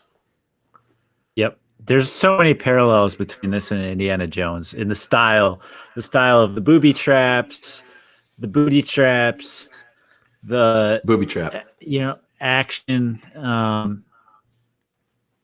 We could go scene by scene through this whole movie. Yeah. But speaking of, favorite film moments and scenes, I think we can both confirm many of our favorite moments come at the hands of this little man, Data. Like, he's got so many creative and helpful inventions. As we mentioned earlier, Data is a big James Bond fan. He's even got 007 scrawled on his belt buckle. And he, a lot of his inventions, they come across as if they would have been designed by Q for James Bond. Like, right. What a little brainiac, and they're helpful. And watching Goonies, I think, there's some other. Let me back up a little bit. There are some other James Bond and Goonie crossovers here in this film. In fact, the James Bond producer Albert Broccoli used the musical notes from Close Encounters of the Third Kind in the 1979 film Moonraker. And, obviously Close Encounters was another Steven Spielberg film. And as a thank you, Broccoli permitted Steven Spielberg to use the James Bond theme without payment of royalties in any of his movies. So that's why you hear the James Bond theme. Data's coming over from his house. What would you call that he's coming across on from one house to the other? It's like a zip line, I guess. Yeah, zip line. As he's ziplining, you hear the James Bond theme in there, and I think that's pretty cool. And then when you find the backstory of trading sound effects, is very cool. And then the last connection to the James Bond, before we get into some of Data's inventions, is that Robert Davi, he played, as we talked about earlier, Franz Sanchez in License to Kill, which was the villain of the 1989 James Bond film. So, do you want to start us off with his inventions? Yeah, sure. The first one we got is called the buckle gripper. And this is basically a spring-loaded suction cup that, like a lot of his stuff, is housed in this belt buckle, the 007 belt buckle. When it's flipped up, this thing can shoot out. And this thing is intended to burst out really quickly and attach to something and pull it to him. Well, that doesn't always go exactly as planned. Because as we see, it will attach to things, but it has a tendency to maybe start to pull them towards him somehow, but then it almost always pulls him towards the object. We see this at the beginning scene when he's shooting in the junkyard or whatever this is, and he's trying to pull this garbage bin towards him. It starts to roll, then the chain catches, and all of a sudden he's magically thrown across the street and into the garbage bin with his legs kicking out the top. And then at the end of the movie on the ship, he's trying to disarm Mama Fratelli with, she pulls out the long pistol, and boom, it attaches just perfectly. But somehow it pulls him to the gun. And even though it works like opposite of what you expect, it still gets the job done, though, because it knocks the gun out of her hand. Sure, so yeah. I think we're going to see that with a lot of these. Like, it doesn't work as intended, but it still gets the job done in the end, which is, I guess, okay then. It still worked, basically.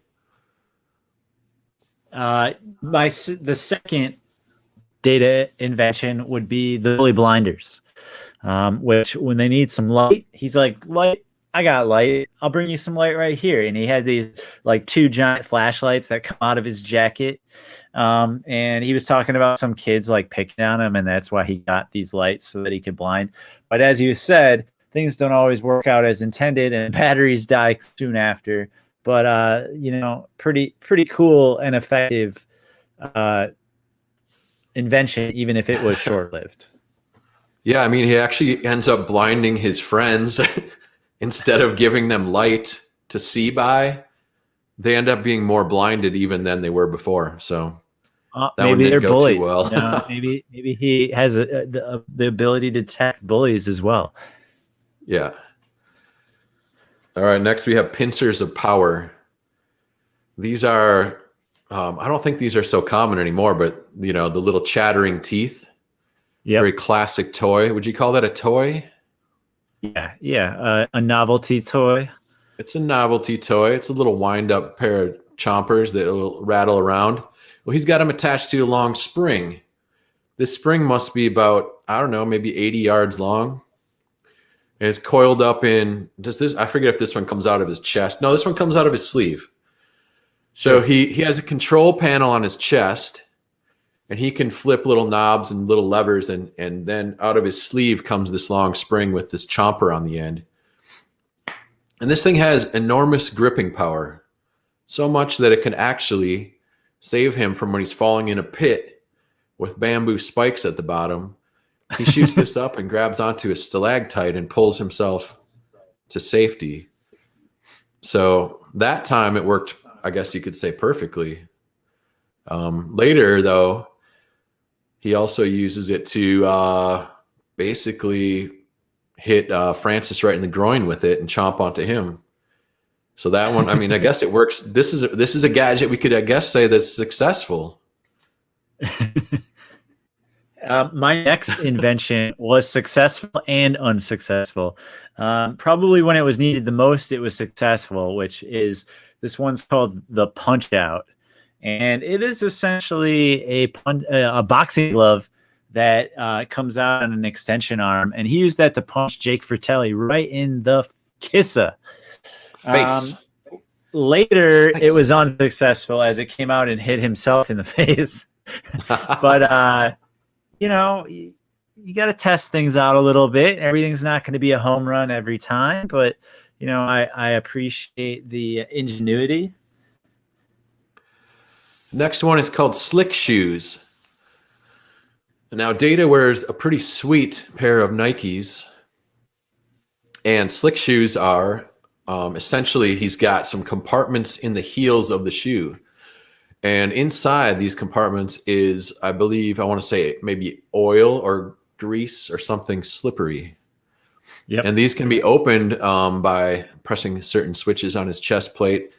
And they basically spray out oil behind him, which is very useful in the case of walking across an old mast that was across a waterfall under the ground. And when enemies are coming from behind you, if you slick down that pathway, that is also going to be a successful gadget because it would cause the enemies to slip and fall and smack their balls on the mast and basically incapacitate them for possibly 5 to 10 minutes, I would say. Is that speaking from experience? I don't want to talk about it. Some things I want to talk about, but we don't necessarily see in the movie, are a few of his additional inventions. We talked about things getting cut out of the movie, so there's some things planned, and it even appears some of these things were shot but just didn't make it in. So, the first of which would be the Intimidator. Do you want to kind of explain what the Intimidator is? Yeah, the Intimidator is, as you may expect by the name, a device that could possibly scare off an opponent, make yourself look maybe better than you are. And it does this with some sort of air bladder inside his coat that will inflate his body to make him look like he's a huge muscular man. And I believe it also raised him up a couple, I don't know how it did it. Maybe it raised the shoes somehow. But yeah, basically made him look like a big, beefy, strong dude to scare people away and intimidate them. As you said, not used in the movie, but not kept in the movie. It looks like they actually filmed maybe a little bit of that. Yeah, there's some like promo images that show the actual like thing happening, but we didn't see any video of it. The second thing would be something that it really just only made it to the what do you call that when you draw up the scenes? The deleted scenes or reel. What is it when you draw Outtakes. all of the scenes? Outtakes. No. The storyboards. The storyboards. Oh, storyboards, of course. So another thing that we have here is something that didn't make it past the storyboard phase, which was when they were in the water, they were gonna, be attacked by leeches, which shows up in another movie later on. Stand By Me, very prevalent. You got a leech scene. There was going to be a leech scene in this movie, and he was going to use something called the leech shocker to actually electrocute and kill all the leeches. We see it in the storyboard. We do not see it in the movie. And then not shown here, there was a device. It was like sight eyes. What was it? Yeah, there was Spy a device from another outtake. It was called Spy Eyes. And they used it when they first approached the lighthouse lounge. I think that was a scene where we would have probably seen the FBI guys a little closer. Because what it is it kind of extends almost like the punching glove. It extends out of the belt and basically brings up a pair of binoculars up to his eyes. We have a listener who wrote in that the Intimidator is actually Dale Earnhardt. So, wow, thank you. That's kind of a nerdy kind of comment right there, but okay. No, I don't watch NASCAR, so I don't know. I guess I can't speak to that if that's true or not. Oh, Nate. I don't either. So that's cool. Yeah. The last invention to talk about and put a little bit of spotlight on is the Octo Blaster. Tell us about it. The Octo Blaster is an awesome boombox in which Data used it to ward off the octopus that attacked the children when they were knocked from the ship. Remember that scene? The octopus? You might be asking yourself, what scene was there an octopus? Well, my first the Goonies fun fact is there was at the end of the film, Data tells a reporter the octopus was really scary. There was no octopus in the film, but simply put, yes, there was a deleted scene that involved a giant octopus, which occurred when they fell off. And you can actually look up this scene on YouTube. So hit YouTube, type in the Goonies octopus. The whole scene was shot.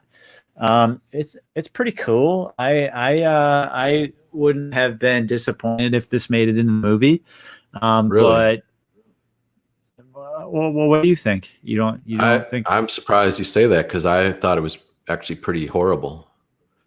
Because the octopus has like no animated parts to him. I mean, I appreciate, as we always do, the practical effects and using a model instead of, maybe animating it some other way with like even stop motion or something. But no, I think it doesn't do anything. It just comes out of the water and those things just flop around. I mean, the tentacles. So to me, well, the octopus was actually my second favorite character in the movie. So yeah, you probably have the action figure.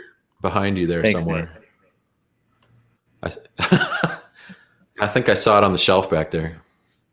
You know, so talking a little bit more about the deleted scenes and expanding off that a little bit.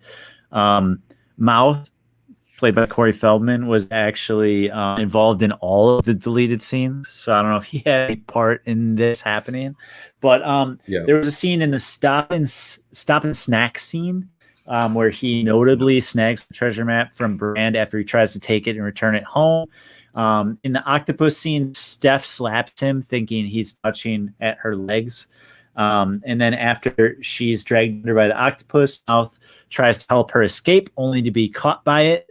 And there was also a cut scene involving Data using a number of his inventions where his pinchers of power actually latch onto Mouth's butt, which is also, you can see all these on YouTube as well. So it's pretty cool that there's the availability nowadays to find some of these things, especially since they put the time and effort into it. You know, you can be the judge. Is the octopus scene cool or not? Is there not enough articulation in that special effect or not? But, you know, check it out on Google. As well as there's a notable line cut from the movie that includes Steph offering to share her breath with Mouth. I can see why that might be once cut. They're pushed overboard from the ship. And despite this being cut, reference is made to it at the end of the movie when Mouth and Steph are having their heart-to-heart. They refer to that line, but they cut it from the movie. So it's always kind of funny when they cut things out. But I got a question. They have other scenes. I got a question for you. Do you think the first time we see, or when Data, you know, zip lines across and he's playing the James Bond theme, do you think that was the Octo Blaster, like on his waist right there? It would make sense, right? It would make sense not to carry multiple speakers. No, you wouldn't want to have two little cassette tapes, probably. So that could be our first sighting of the Octo Blaster. I'm thinking probably side A was the James Bond theme on repeat. Yeah. And side B was the jam that he uses to, ward off the octopus. Yeah, and then the octopus is doing like the moonwalk. Remember that part? That I didn't like that. I didn't like that. Why? That was you don't know about the octopus and the moonwalk? I mean, he's got 8 legs, so I guess it's like you freeze like 4 and then do 4 on the other side. Yeah, I mean, it was the 80s, dude. Everybody was moonwalking. Yeah, all right. Even little white kids from Toma, Wisconsin. Yeah, I remember I used to do the backspin. I'd get the cardboard square. All right. So I guess, are we moving on to fun facts? Is that what you're trying to tell me here? Well, you're up. You know, if you want to have a fun fact, you hit me with it. All right, I got some real good ones here. So the treasure map that was created for the movie by production designer J. Michael Riva, who we all know. So he wanted to like distress this thing and make it look cool and beat up and old. It's supposed to be like, 400 years old or something. So he wanted to have it like burnt edges and dirty and maybe even some dried blood or something on there. So he goes to the prop department to get some paint, and what the hell? They're out of paint. So what does he do? He actually cuts his hand and puts his real blood on the map, and it dries and it's all crusted and it's real blood on there. That's pretty impressive. He went the distance for this movie. Sounds like you prepping for Global Shot. Ooh, yeah. I remember that. That was bloody as well. So related to the map, Sean Astin actually got to take the map home with him after the production of the movie. You had talked a little bit about his famous mom, Patty Duke. She goes in to clean his room. His room a mess like any normal teenager, young, preteen as he was at the time. She finds this crinkled piece of paper, which is the map with real human blood on it. Could be in any museum at this point, not for being a real map, but for being a piece of Hollywood history. She throws it in the trash, dude. Yeah. Well, I got to say, I kind of blame Sean for that one. That goes against Sean. Why was that thing just folded up in a box? That should have been on his wall. That should have been in a nice glass, like museum glass. a beautiful mat, maybe like a double mat or something, and like a nice frame. But instead, he had it crumpled up in the corner. I mean, what do you expect? That's what you get. It's like I tell my wife, don't put your stuff by the garbage unless it's garbage, But what does she do? I don't know. All right, number 2 for me. No, I guess number 3 overall. This movie apparently takes place in the same universe as Gremlins. When you see the scene where Chunk is calling the police officer calling the police officer where the policemen work, I don't know, the precinct or whatever. And he's talking on the phone. He's going through all these things, and he says, "Oh, is this like the time you told me about the little creatures that multiply when you throw water on them?" So he's basically referencing like the Mogwai, when they get wet, they multiply in Gremlins. And this is a nod to an earlier Chris Columbus. I almost said Christopher, but I didn't. Chris Columbus, who worked on Gremlins as well, like a year or two before. So kind of just a fun little, I don't know if you call that an Easter egg or just sort of a fun little fact there. Yeah, so I have a question for you, Mr. Fehlauer. Yes, sir. Do you think that in this they're referring to it as if like Gremlins actually exist? Or do you think they're referring to it as if he watched a movie one night and now he thinks he's going to tell this story and call into the police station and say it happened to him? I like to think that Gremlins do exist in the Goonies world. All right. And but, who else was in Gremlins? Corey Feldman. Yeah. So is that the same kid then? Or what do you think? Did he change his name? And he was actually, his connection with Spielberg. Do you know what his connection with Spielberg was? No. He actually was supposed to be Elliot's best friend in E.T. Oh yeah, that's right. Yeah. So then they ended up actually writing out the character. So then he didn't get the role, which then led him to being the friend in Billy's friend in Gremlins. And they're just off to the races because then they go from Gremlins, Chris Columbus, yep. Gremlins, Chris Columbus, Goonies. You got Lost Boys. Yeah, and then he goes to Lost Boys, Frog Brothers. Incredible.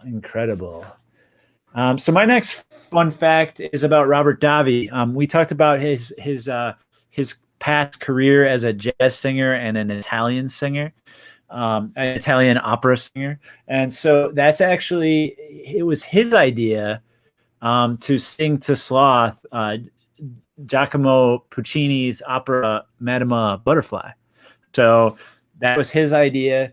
He brought that to the table, as well as he came up with the idea of the punch-out gadget for Data.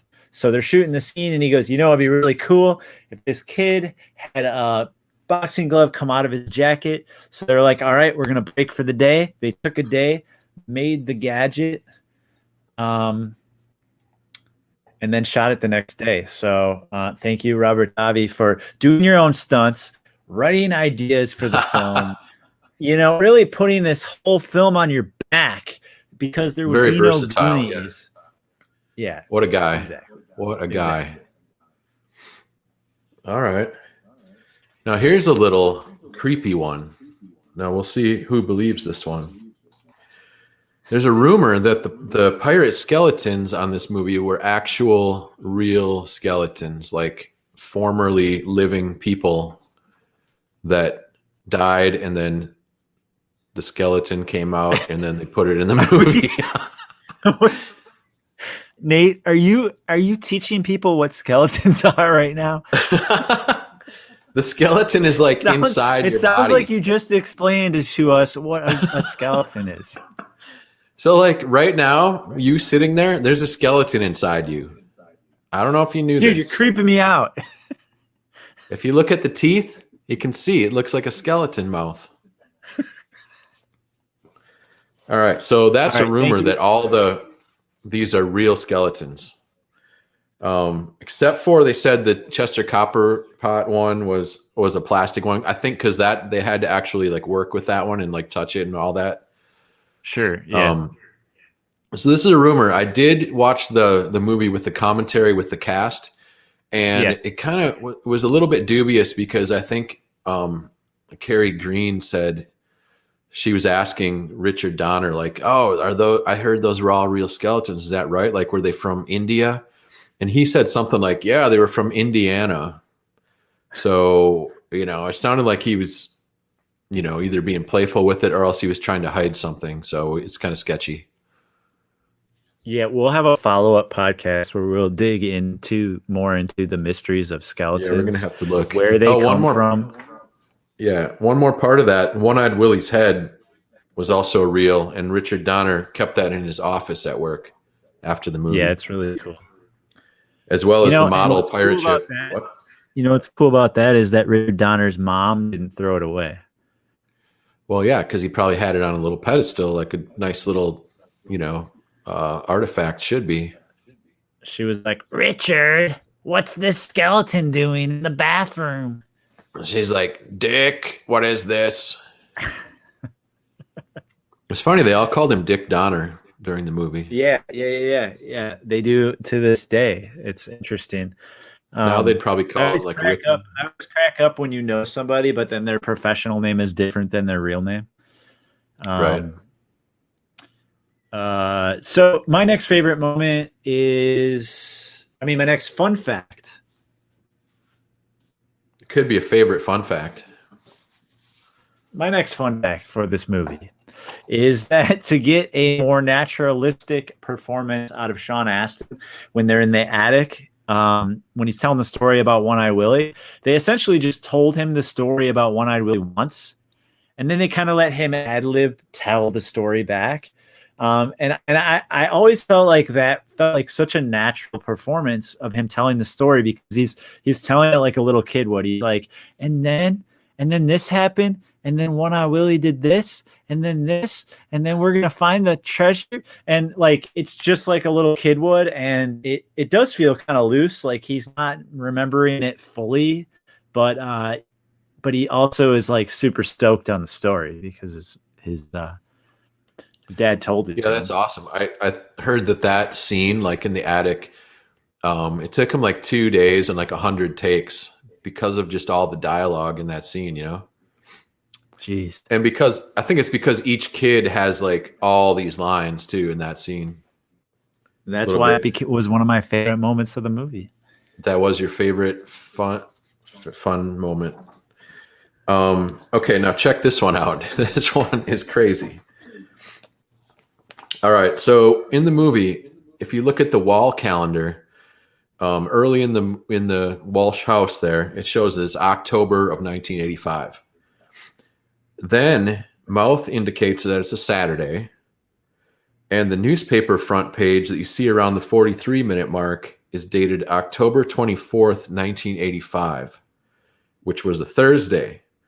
So all this would mean that the action takes place on Saturday, October 26th, 1985, which incidentally happens to be the exact same day of the events of Back to the Future. Whoa. What do you think about that? Whoa. That's deep, man. Does that give you a whoa? Whoa. That gave me an Owen Wilson reaction. I'm like, whoa. Okay. I was thinking like Owen Wilson or like maybe a Keanu Reeves. Yeah, it's like a whoa. That'd be like a whoa. Like what's their program? What's with the time travel, War Child? So does that mean that we're in the same universe as Back to the Future with this as well? It means gremlins are real and skeletons live inside us. What if gremlins went into the past? What would happen? That actually is another great idea for a new Gremlins movie. Instead of a setting of moving forward in time, what if you went back to like hundreds of years ago? Oh, okay. The first Mogwai. It would create a way to like avoid people like getting so angry. If you put it in a totally different time situation. Yeah, I agree. Could be interesting. Put it in the jungle, maybe. Put it maybe in a jungle situation. where we just kind of see like a young Mogwai, just like what's his life all about, Yeah. Yeah. like as a small monkey creature. I'm all for Gremlins movies as long as they're practical effects, Yeah. and hopefully you get Chris Columbus involved. So moving on, let's talk music. I like music. I You like enjoy it. music. Yeah. So the Goonies original motion picture soundtrack, pretty good. It features music by Cyndi Lauper, REO Speedway, and the Bangles, and others. I feel like this soundtrack holds up. Honestly, a lot of hot artists from the time. Yeah. Are you The spinning artists. that album frequently in your house there? Not frequently, but in preparation, I definitely threw it on a time or two, and I was Yeah. pleasantly surprised. Some good jams by the Bangles and Cyndi Lauper. Yeah. Obviously, Cyndi Lauper is probably the one that's most synonymous with the film. She even has a little cameo on TV as her song is playing. Yeah. Yeah. I guess they edited that in later to look like they were watching her video, but she actually shot that like a year later or something. Sure, Um, yeah. it's interesting. That's like the only song that really kind of stands out of the whole soundtrack, like in the movie. Absolutely, You yeah. have to really like listen to try to hear like the other stuff. I mean, it is there. Like I think they're listening to the REO Speedwagon song like early on in the house at one point Sure. when Brand is doing his weight set. Nothing gets you pumped up for weights like an REO Speedwagon song, right? Oh, yeah. I put on the REO and I hit them weights. Oh. Just 2 minutes of this. Anyways, yeah. The very typical of movies from the 80s, you usually have like one theme song, it's on the radio, it's in the movie, and that was The Goonies Are Good Enough by Cyndi Lauper. The music video, pretty cool. It's like a 12-minute music video. So I don't remember this on MTV, but I don't know if they were running that full music video. I imagine they had to. Yeah, Do you remember know. that Good video? question. You I remember do that not really video? recall. I did watch Sure. it, yeah, for this. I went back and looked, yeah. It's pretty impressive. It's pretty cool. It's like extremely 80s, right? I mean, it's just goofy, off the wall. Like you got the wrestlers, you got the kids that show up in their weird like white shirts that say like Goonies. I don't know. All sorts of antics. All What's the that? cast members are in it, minus Carrie Green, who is Andy. And then you got, interestingly enough, the cast is there with Cyndi Lauper alongside the professional wrestlers, Roddy Piper, the Iron Sheik, Nikolai Volkov, Captain Lou Albano. Like these are like mega stars in the 80s. Like Right. it was kind of a big deal. And there was interesting stuff going on in the 80s with the time between music and wrestling and pop culture. And that was the time. That was the time that I watched wrestling, was back then. Like back when it was like still real. Like back then it was cool. Like they actually, it wasn't like the 80s. The 80s was like the glory days of like, oh yeah, pro wrestling, and the way that they just had such unique personalities and characters and stuff like that. I noticed Hulk Hogan. What's that? Go ahead. I said I noticed Hulk Hogan was like definitely missing from that group. What happened? So there are Hulk Hogan tie-ins. I'll get to those in a second here. We got in this video, we've got Captain Lou Albano. He previously appeared in Cyndi Lauper's Girls Just Want to Have Fun video, which was in 1983. So this movie really felt like a sequel, I felt like, to the Girls Just Want to Have Fun video. And largely it's because Captain Lou, he's playing her dad again. Her mother, Katrine, is her real mother. So you've got Lou Albano playing her dad, but you've got her actual mother playing her mother.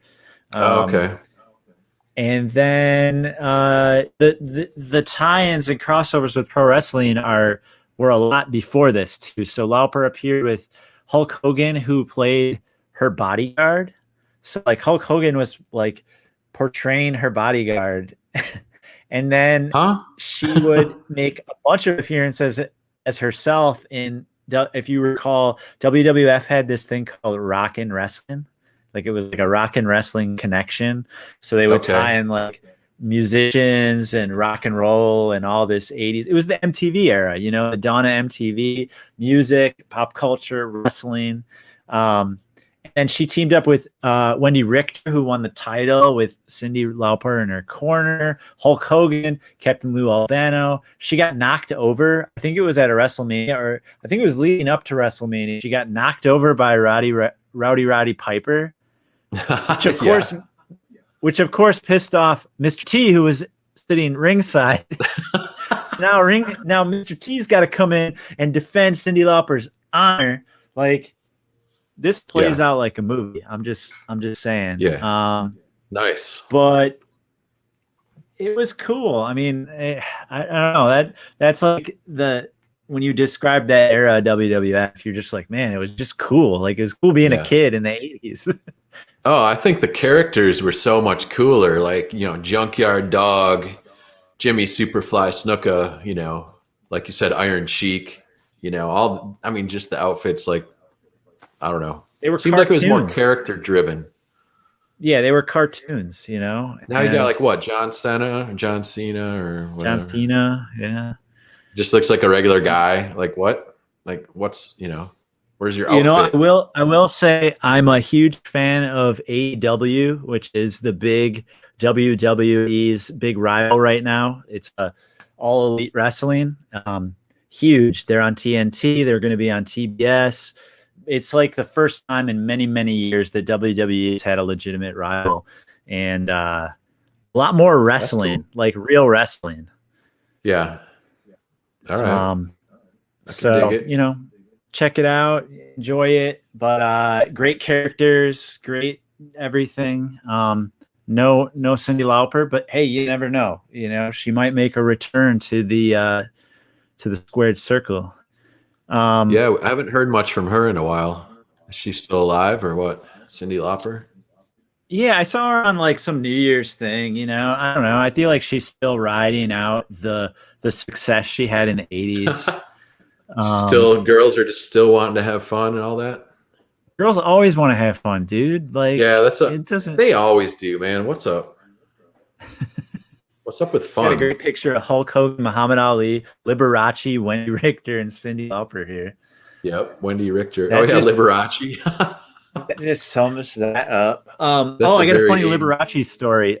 Crystal found a house out here that was frequently visited by Liberace, and he designed a piano-shaped pool, and it's still at the house. Like, you can buy this house, and it has a Liberace-designed piano pool that whenever he was up in the area, he would come stay with these people. Nice. Ridiculous. So what's your closing date on that then? You know, we're working on it. We gotta work out the details. See what we can pull off. Sounds good. Great score to this movie, obviously. What do you think of the score? Like, I think it's iconic. Yes. Especially the opening, you know, the opening theme.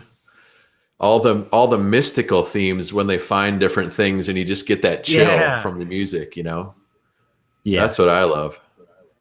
The score was written by Dave Grusin. And it was actually unavailable for 25 years. Can you believe that? I can't believe the main theme that you referenced, the Fratelli chase.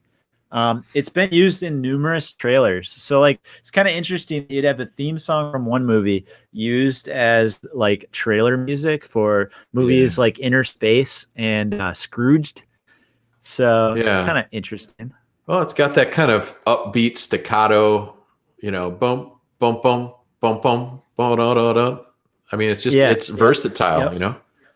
Yep. And like you said, the music very much captures the scenes that it's reflecting. So if it's mysterious, mystical, adventure, you get it all, man.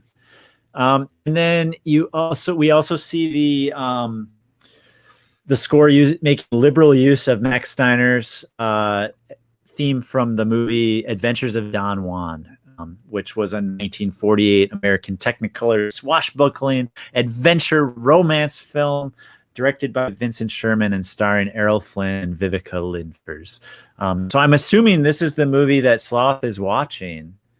I think so, or I'm not sure though. Because then you might have been watching hear a that couple music different. when he swings into the scene, swings into action, similar to this poster here of swinging into action. But the music really makes the movie. Oh yeah. Another thing that comes with great films is great collectibles, and obviously us folks that collect and destroy love to talk collectibles. So I'm sure you've seen a few of these bad boys before. Yeah. We're looking at a picture of what do you call that? A lunchbox and a thermos with some really sweet, like illustrated renditions of our Goonies. They used to have all sorts of those cool lunchbox combos like that. Of course, I never had one. I never had anything cool. Really?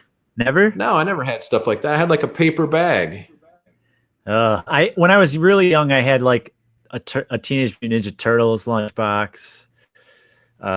Maybe I had G.I. Joe. I don't remember, but then I switched over to the old paper bags when I got older. Yep. I got too cool for graphics. Too cool for this one looks plastic, but I remember them being like whatever aluminum or I don't know, whatever as well. I think what's nice about like things like this or like the collectible glasses you might have gotten from like McDonald's or Burger King is that you have a set format.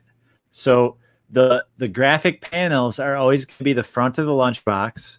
If they're the metal ones, you get the graphics around the sides and the back as well. And the plastic ones, it's just the billboard on the front. And then you get the accompanying thermos.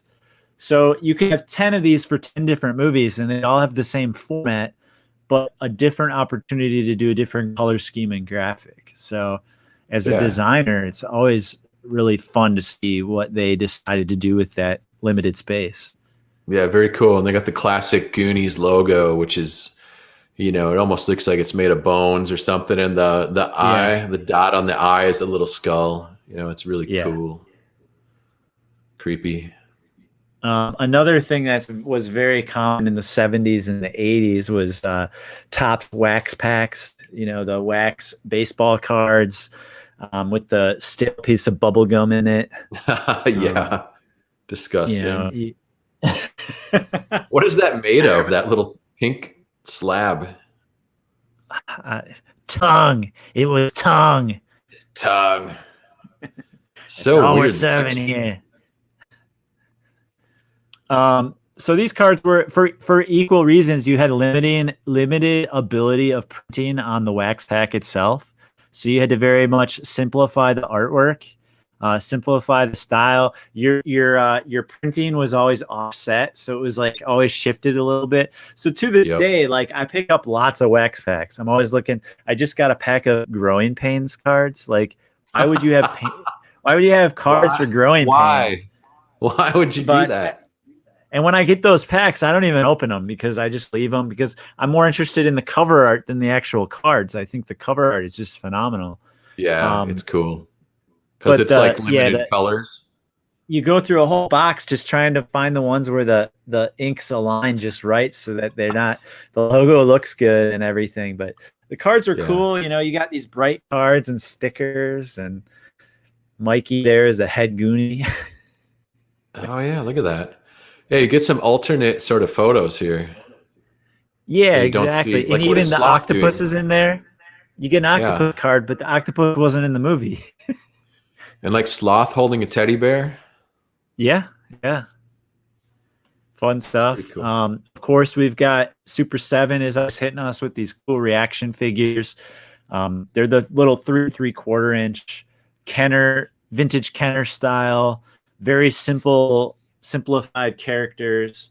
So these are modern figures, but they look like the kind of figures we would have gotten in the 70s and the 80s. And the packaging is just as cool as the figures. Like you don't want to necessarily take these out of that package off that card. Yeah. Total classic, like sombrero hole on the top and little blister pack on the side with the solid background and the fake and they're the like same Kenner logo. They're the same like 6x9 card back too as like those original Star Wars cards. So it makes it kind of cool for displaying and nostalgic feel of like this is the same thing I would have gotten in 1985. Right. Mezco Toys put out a series of Goonies figures. These ones are cool because they're like the faces look like the actors. It's actually kind of scary. Do you own any of these? I don't have the Mezco Goonies figures. I would love to have those right there. Who's that? Mouth, Mikey, Chunk, and then Data, and then Sloth. Yeah, the four like core Goonies. Yeah, those look great. You know, I'm all about the likeness. I got to have the ones that look like the actors. So. Yep. My favorite action figure company is NECA. We're always talking about them because they do like all major license. They do the hyper detail. This 2-pack, it's Chunk and Sloth, and they've got the clothing, like fabric clothing. So he's wearing an actual t-shirt, actual pants. They even have, if you look closely, it's the statue from the Walsh household that has a little bit of an accident.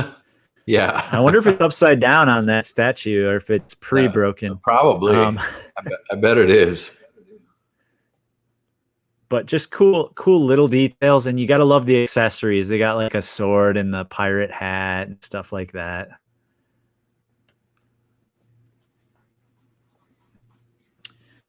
When you're collecting and you're into films, it's always nice to get your hands on some like movie replica stuff.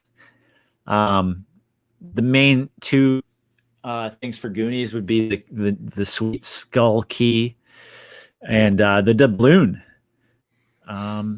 Just cool stuff. What do you have any like movie prop stuff around your house? I know you've got a pirate ship behind you, but I don't think that's from anything.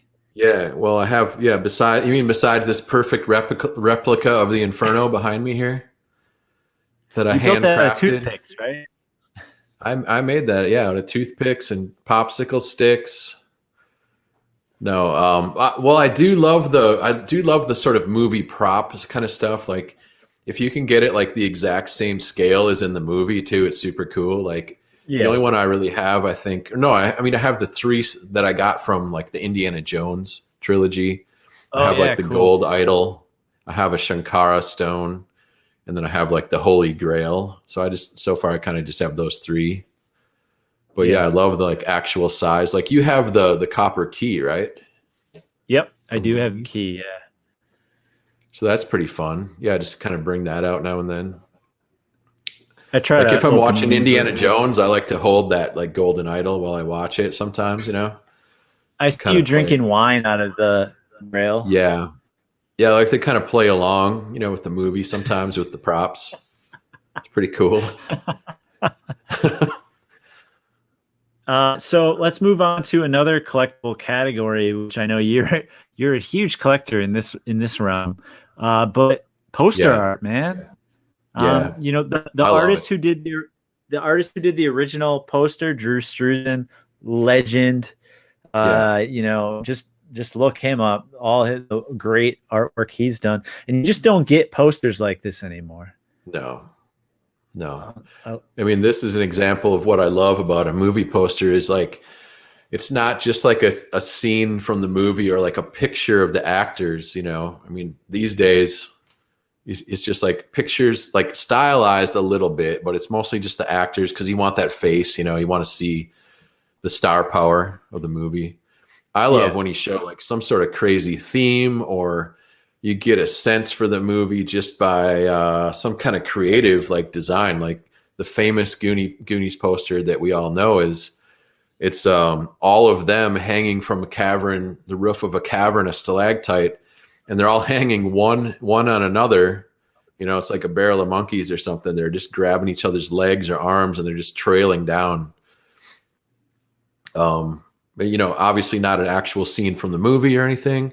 It's just a thematic idea that they're all like in this adventure together and they kind of rely on each other. And there's, you know, it just gives you more of a sense of what the movie's about rather than actually like showing you a picture from the movie or something stupid like that.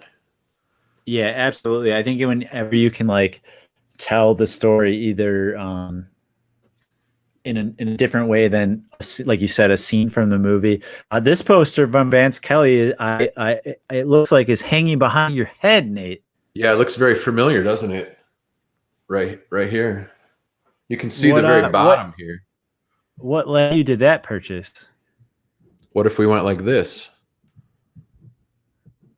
Oh. What do you mean what made me get that? Of course I wanted to have a Goonies poster. Why that one? But why that one? Why that one? I thought it looked cool. Yeah. I loved the one-eyed Willie on the top. Yeah. He's super huge. In person, he's like really big. He's probably like a foot tall up there. So it's really creepy. I just love the scene of them gathered. It's a scene of them gathered around the map, like on the ship's deck, with a huge image of one-eyed Willie, like the skull, just with an open maw, like creepily hanging above them. Yeah, it's very, very dark and ominous, and feels like there's a big energy to it, right? It's like exciting. Yeah, it really captures the film, like the creepy aspect of the film perfectly.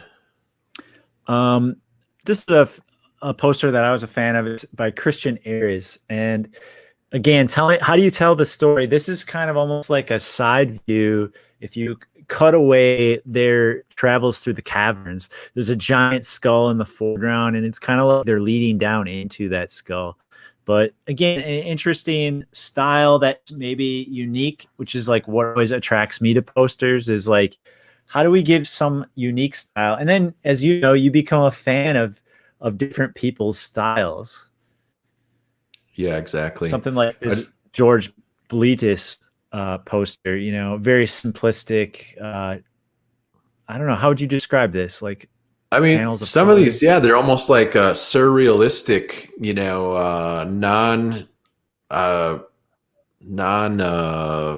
want to say non-real, but I guess I kind of just said that. Like, it's just like a simplified reality, but it's like weird, twisted, like Dali looking stuff going on, and always, you know, a lot of skulls and imagery like that for Goonies posters. And usually they always show the gang like advancing somehow through tunnels or skull passages and things, but it's just not really like lifelike.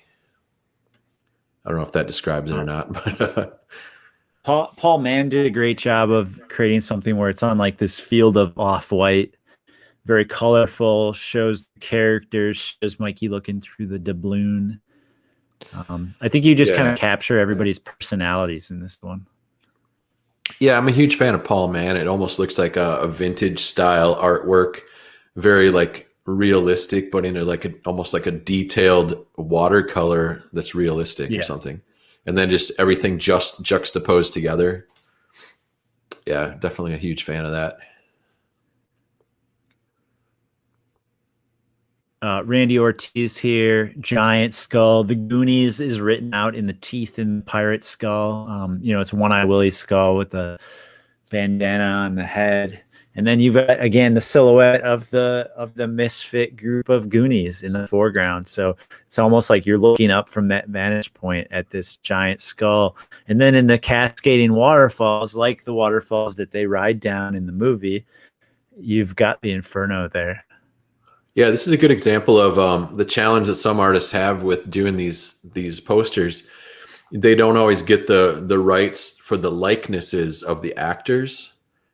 So, like, how do you do a poster when you can't show the faces, you know, of all the people? So this is like a great example of that. You use like a silhouette, or you show them from the back or something like that. But it shows that you can still make a great poster even if you can't show the exact actors in the piece. Sure. Whereas this next example, this Tyler Stout, definitely has all the likenesses, and it's just a great, super hyper detailed. He's known for that. He always does all the juxtaposed faces and stacks them up within like a cool composition. Usually uses like, I don't know, it looks like almost 4 colors. It's very limited palette. Yep. Well, and the limited palette allows for variance as well. You pick 4 colors, and now you just adjust those colors slightly. We've talked about it before. You got to be careful. You don't want the sky to be red when it should be blue, and sometimes the stuff gets a little wacky. But what I like about this poster is, and what is significant is, this was done for like a special edition showing of the movie. So you're essentially creating like a concert poster for the movie. So some artists are creating these as fans, as alternative movie posters, as pieces of art. And then some artists are actually commissioned to do. Can you imagine being commissioned to do the poster for the 40th anniversary re-release of The Empire Strikes Back? Like, everybody's going to get that poster because they're going to see it. It's going to be advertised. It's going to be used. So it's almost like the initial release of the movie all over again. Yep, I love those. So there were a few Goonies video games. I think the first one was a computer game, right? For the Atari 8-bit, Commodore 64. It was like a puzzle platform game. So it was published in 1985 by Datasoft. There were 8 stages. And it was like 2 Goonies work together to, exit out to the next stage. But, I don't think a lot of people had Apple II and Commodore 64s at that time. Probably more well-known would be the first Nintendo release, which would have been for Famicom in Japan. So it's kind of weird because this game wasn't available in North America. It was released in 1986. It had a cool chiptune rendition of Cyndi Lauper's "The Goonies Are Good Enough" as the theme song. So if you can imagine like the Mario theme, but it's Cyndi Lauper. Yeah, basically that's what you had. But we in America could not play this game until like they ported it later. Yeah, and a lot of these are like this typical like side scroller 8-bit kind of stuff. Maybe it might not even scroll. It might just be like single screen, and then you go off, you go off the screen, and then the next screen comes up. So very like, typical of the time period, limited in graphics. Like you could barely tell this is one of the Goonies. It just looks like a little blocky little character basically. Yeah. Isn't it amazing how much we used our imagination in video games? Yeah. I was thinking that. I was thinking like we were perfectly happy with these games because we knew what the character was. Like we were like, oh, that's Sloth. Yeah, we just like used our imagination a little bit. Now it's like everything's so hyper real. It's like, okay, that's cool too, but this was just as fun almost. It's all relative. It might be taboo to say, but like I feel like I struggled more with the middle point of video games, like around N64.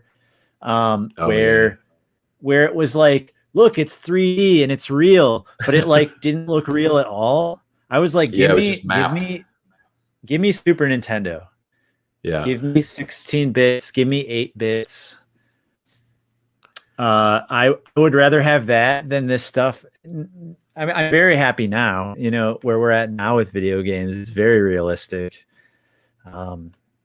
But, transporting us back, the second game that was released for Nintendo, this one was for the North American, worldwide NES 8-bit, The Goonies 2.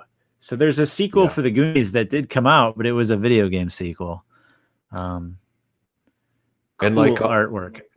Yeah, and like almost all these, you play just as Mikey, and you're just trying to save. It's typical like plot, like you're just saving your friends.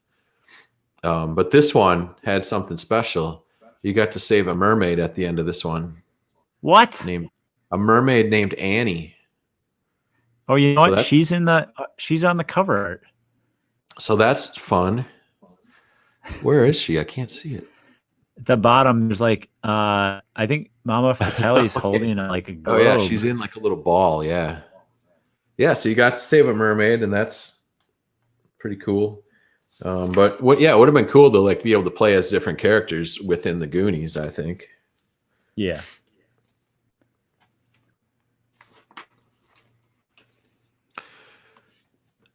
There was So also a Lego game that had the Goonies in it.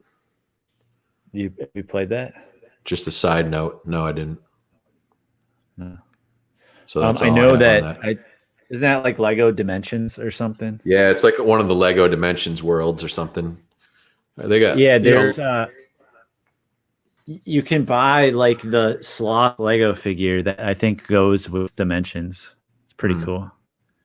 Yeah, Lego owns like all the rights to like everything now. So, or not, they don't own it. I mean, they get to use everything. So it's not like back in our day.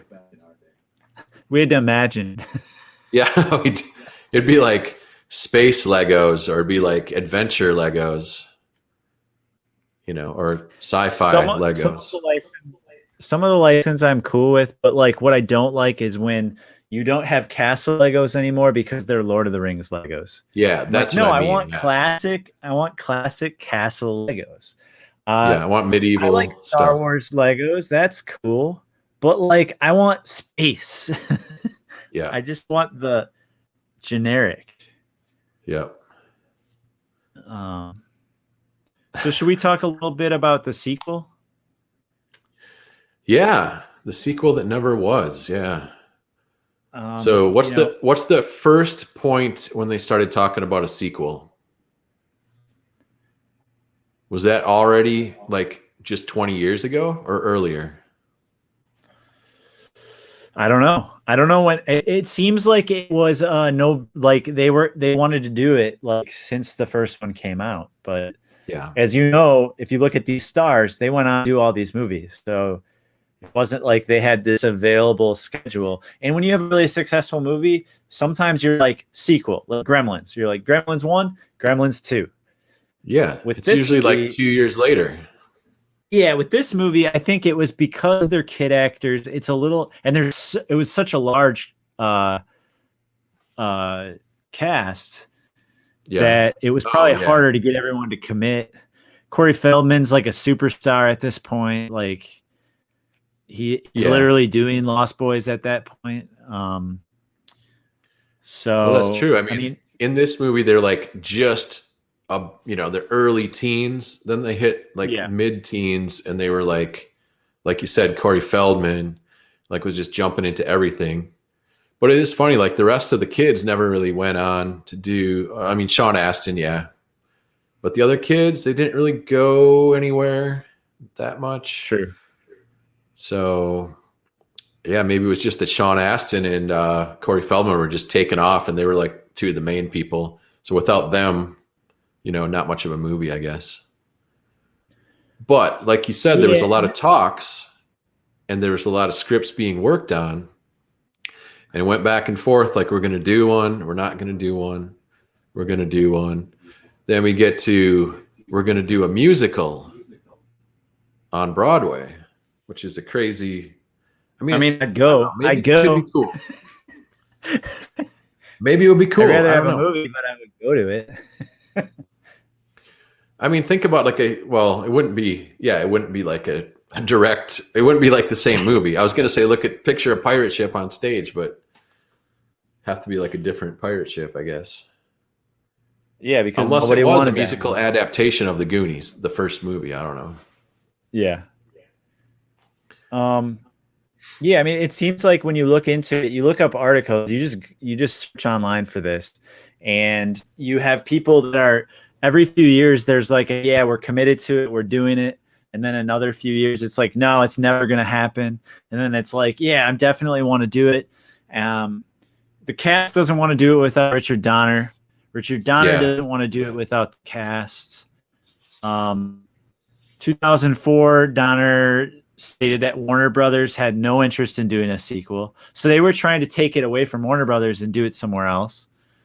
And then Sean Astin in 2007 said Goonies 2 is an absolute certainty. Yeah. So they're getting old, man. I And know. Richard Yeah. Donner, I think he's doing one more Lethal Weapon movie, and then I think he said he's retiring. So Yep. Yeah. It doesn't I look. think he would. I think he'd do one more if it was Goonies. Yeah. And I heard Sean Astin was like, I hope they just do it as a reboot or something, like just do it new, like make it like a whole new movie, but start over with new young kids, basically. Well, you But could then, do like, the why you even could do that? you could do the very common thing, which is now they're the parents, and Yeah, you could. Data's got a daughter, and she's like a brainiac, and she does all these inventions, right? And then you kind of do a little bit of like the role reversals. So like, Chunk's son is like some like studly little bodybuilder. You know what I mean? Like you just kind of Yeah. change things up a little bit. And then, but then you could bring the parents into the story as well. Like maybe they're part of the adventure. But I support it if it's the original people. I don't want like a straight up reboot, like new everything, which will happen if nothing happens. Like somebody's going to put money up to remake a classic movie. Yeah, but then you got like, the guy Jeff Cohen who played Chunk. Like he's not even an actor. He hasn't acted in like decades. It's like now you're going to put him in a movie, like really, and he looks thin now. I don't know. I think they're just too old. So two questions for you. Number one, is it going to happen? I don't think it's going to happen with the original cast. I think it could be a reboot where they just take the name and it's new kids and they're little kids and they get into adventures. What if it was like a Stranger Things kind of a thing, but they just happen to be the parents? So maybe Sean Astin's in it as a dad, but they make it a series. Yeah, I mean, I could see possibly Sean Astin getting back in it, or maybe Corey Feldman, or maybe both of them. And that could work with just a couple, maybe, and just have some. I don't know. Just seems like a mess. I just don't know. Astoria, you could do it, but I'm wondering, like, do you do like an HBO Max series where you do like again, like Stranger Things? You make it something like that where it's like you put a lot of money into it and you invest in these kids. So my second question to you is, do you want it to happen?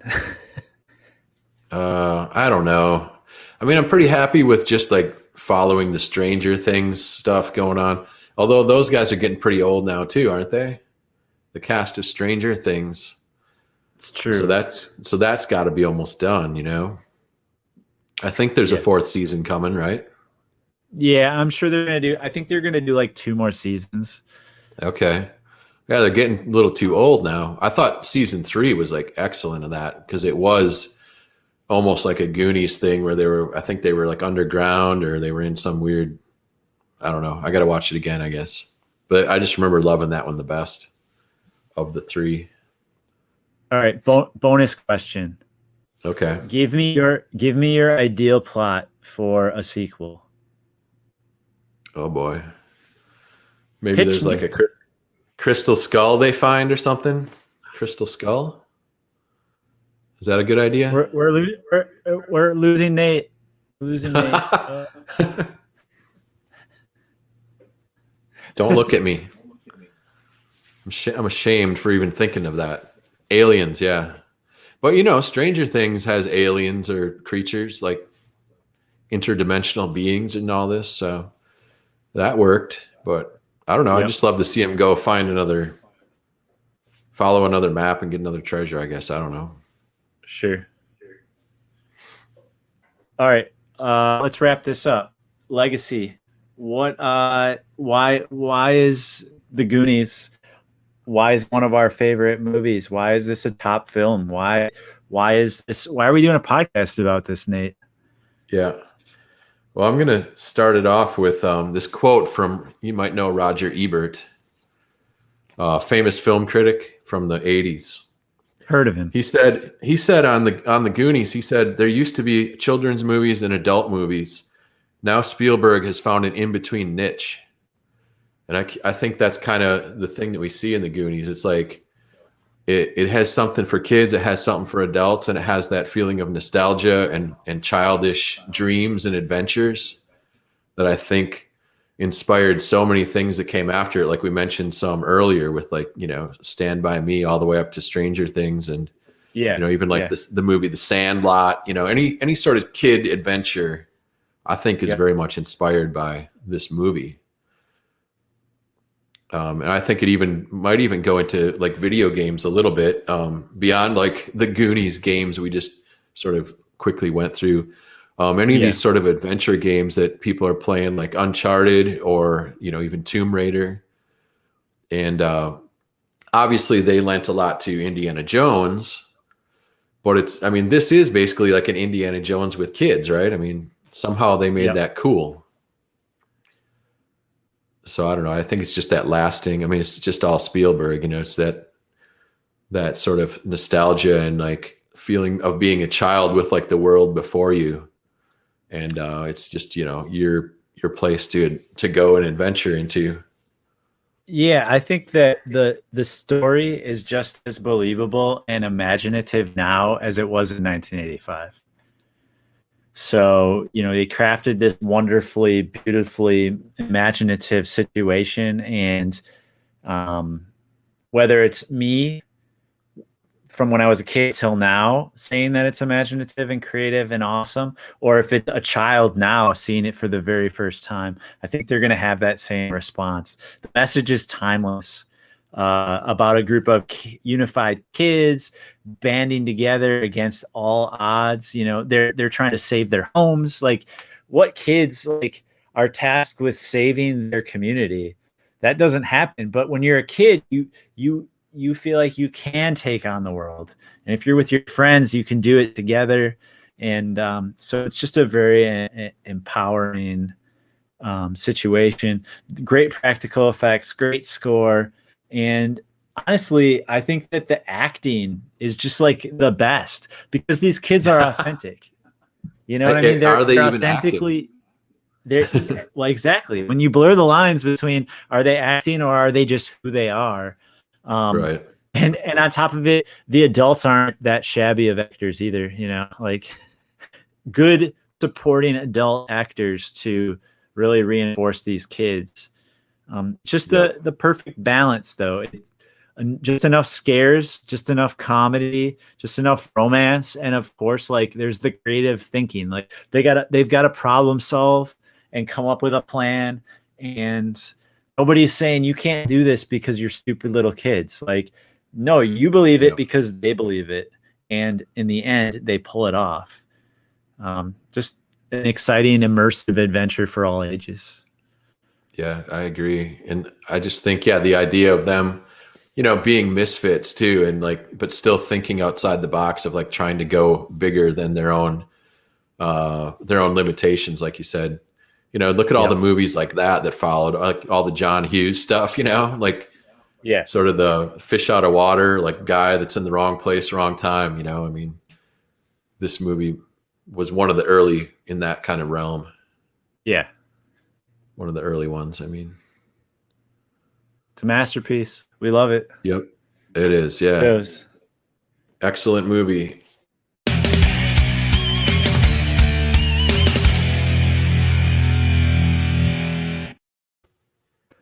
All right, Nate, it's time for our final segment of the podcast. One's gotta go. Oh boy, what does that mean? I will be what? I said, what does that mean exactly? I think you were about to tell me though. One's gotta go. Okay. You hearing doubling? Make it easy. Or distortion? Huh? What's that? What? No, I was just saying one's got to go. Oh, okay. I got you. Nate. First, I got to hear one. Then I got to say which. I got to hear another one. Tell you which. All right, thanks for joining the show. Good night. All right. It's time for our final segment of the podcast. One's gotta go. In this segment, I will be providing our guests with 10 sets of 3 bands. Within each set, our guest gets to keep 2 of the 3 bands, but one's gotta go. Nate, this is your first time doing this segment, so don't pick the wrong bands. I hope it's take easy. Time if you need to. I hope it's like Megadeth versus Katy Perry or something like that. That'd be a pretty tough choice. But yeah, exactly. You'd be doomed. Are you ready? I guess, yeah. All right. Of course Number 1. We're coming out of the gates hot here. Poison, Cinderella, Rat. Oh boy. Are we talking now or like when I used to listen to them more? No, I guess I still listen to them a lot. Shit, I'm gonna dump. I think I'm gonna dump Poison. Actually, I'm shocked that I said that because I used to really be into Poison, but yeah, that surprised me. Now I think I'm a little more into the more sleazy kind of glam metal. Yeah, I would go with that one too. All right, number 2. I'm not dropping Rat. Number 2, Iron Maiden, Judas Priest, Black Sabbath. Okay. These are 3 bands that I admire, but I don't listen to possibly as much as others. Oh, that is tough though. I'm probably going to have to dump. I don't know. Probably dump Priest, I guess. Shit, that's hard. All right, Judas Priest it is. Number 3, Misfits, Sex Pistols, Ramones. Oh boy. Okay. I think I'm going to dump Misfits just because I'm not as well versed in their catalog. No offense. All right, number 4. Bang Tango. Where are you going here? Trickster. Tora Tora. I got to dump Trickster. Trickster? Trickster. I'm not into for him. Kids. Trickster is just a bunch of pretty boys. Thought that's how you pick your favorite bands. Actually, that's how you might make your pick on the next one here. Number 5. Right, prettiest. Let's see George who's Michael. the prettiest. Wait, what was it? George Michael. Oh, I thought you said Brett Michael. No, George Michael, Hall & Oates, Lionel Richie. I'm gonna dump George Michael. All right. Just because I like to listen to the other ones more. Yep. That's fair. He had some good hits though, I will say. Yep. Pretty Gotta man. have faith. Number 6, Radiohead, Gorillaz, Bjork. I'm gonna dump Bjork. Bjork out. Bjork. I mean, All same right, reason just because 7. I would listen to the other ones more, but that's all. Yep, makes sense. Number 7, we've got a beautiful trio here of Nitro, Pretty Boy Floyd, Vane. Oh boy, I'm not dumping Vane. No way. I don't know. I'll probably dump Pretty Boy Floyd. Oh, dude, we got 48 hours. I know they have 48 hours to rock. They got electric leather boys toys. with electric toys. Electric boys. All right, you convinced me. I'll drop Nitro. What?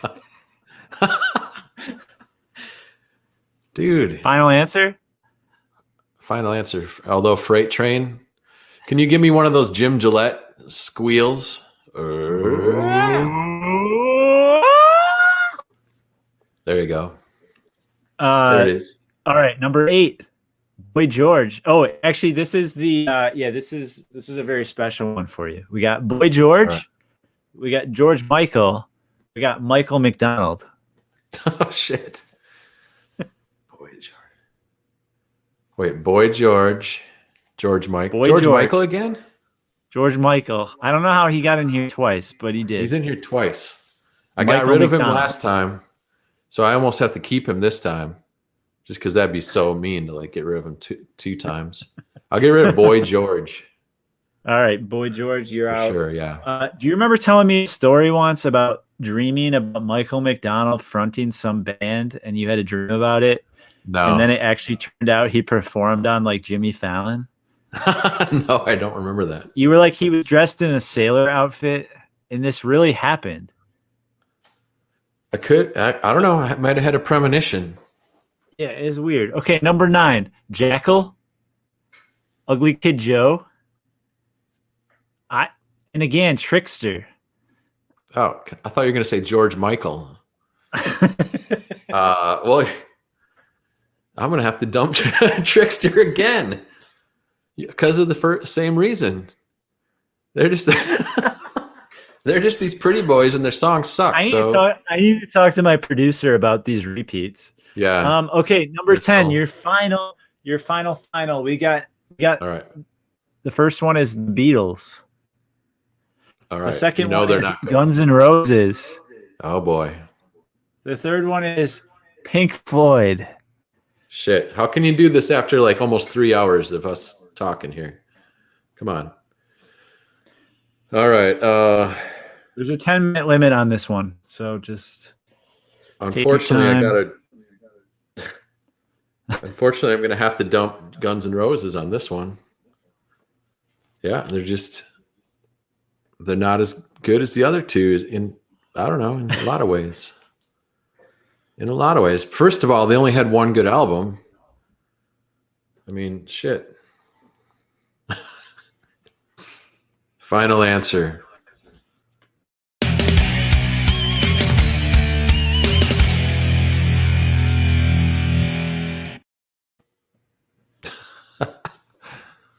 All right, brother. It's still live, by the way. It's still rolling. It's still rolling, bro. It's still rolling. Before we get here, you make sure that you're checking out collectandestroy.com, collectxdestroy.com, official website, Twitter, Facebook, Instagram. Make sure you visit the shop, which is shop.collectxdestroy.com, for tons of toys, collectibles, records, whatever you need. You can go there right now. You enter podcast 15. Again, that's podcast 15, and you will save 15% off of all orders. Remember, this episode was streamed live on YouTube, where we get all the visuals. You see what we're talking about. Just kind of cool to interact in that realm. But the audio version is available the following Monday of every live podcast. So, available at all podcast audio services. Nate, thank you so much for being a part of this very special The Goonies episode of the Collect and Destroy podcast. Yes, sir. Always a pleasure. Hope to see you for real sometime within the next year. Would be cool. Hey, things are opening up. Let's do Salem. Let's get a little spooky. Speaking of Guns N' Roses, we're going to see them. GNR? Yeah, well, you're not allowed to come now. So they only had one good album. Well, yeah, well, hopefully they played the whole album. Everyone stay safe out there, and we'll catch you for our next episode when we sit down for some good old-fashioned Sabbath worship, as we are joined by Ken Hoffman to talk all things Black Sabbath. Thank you, and good night.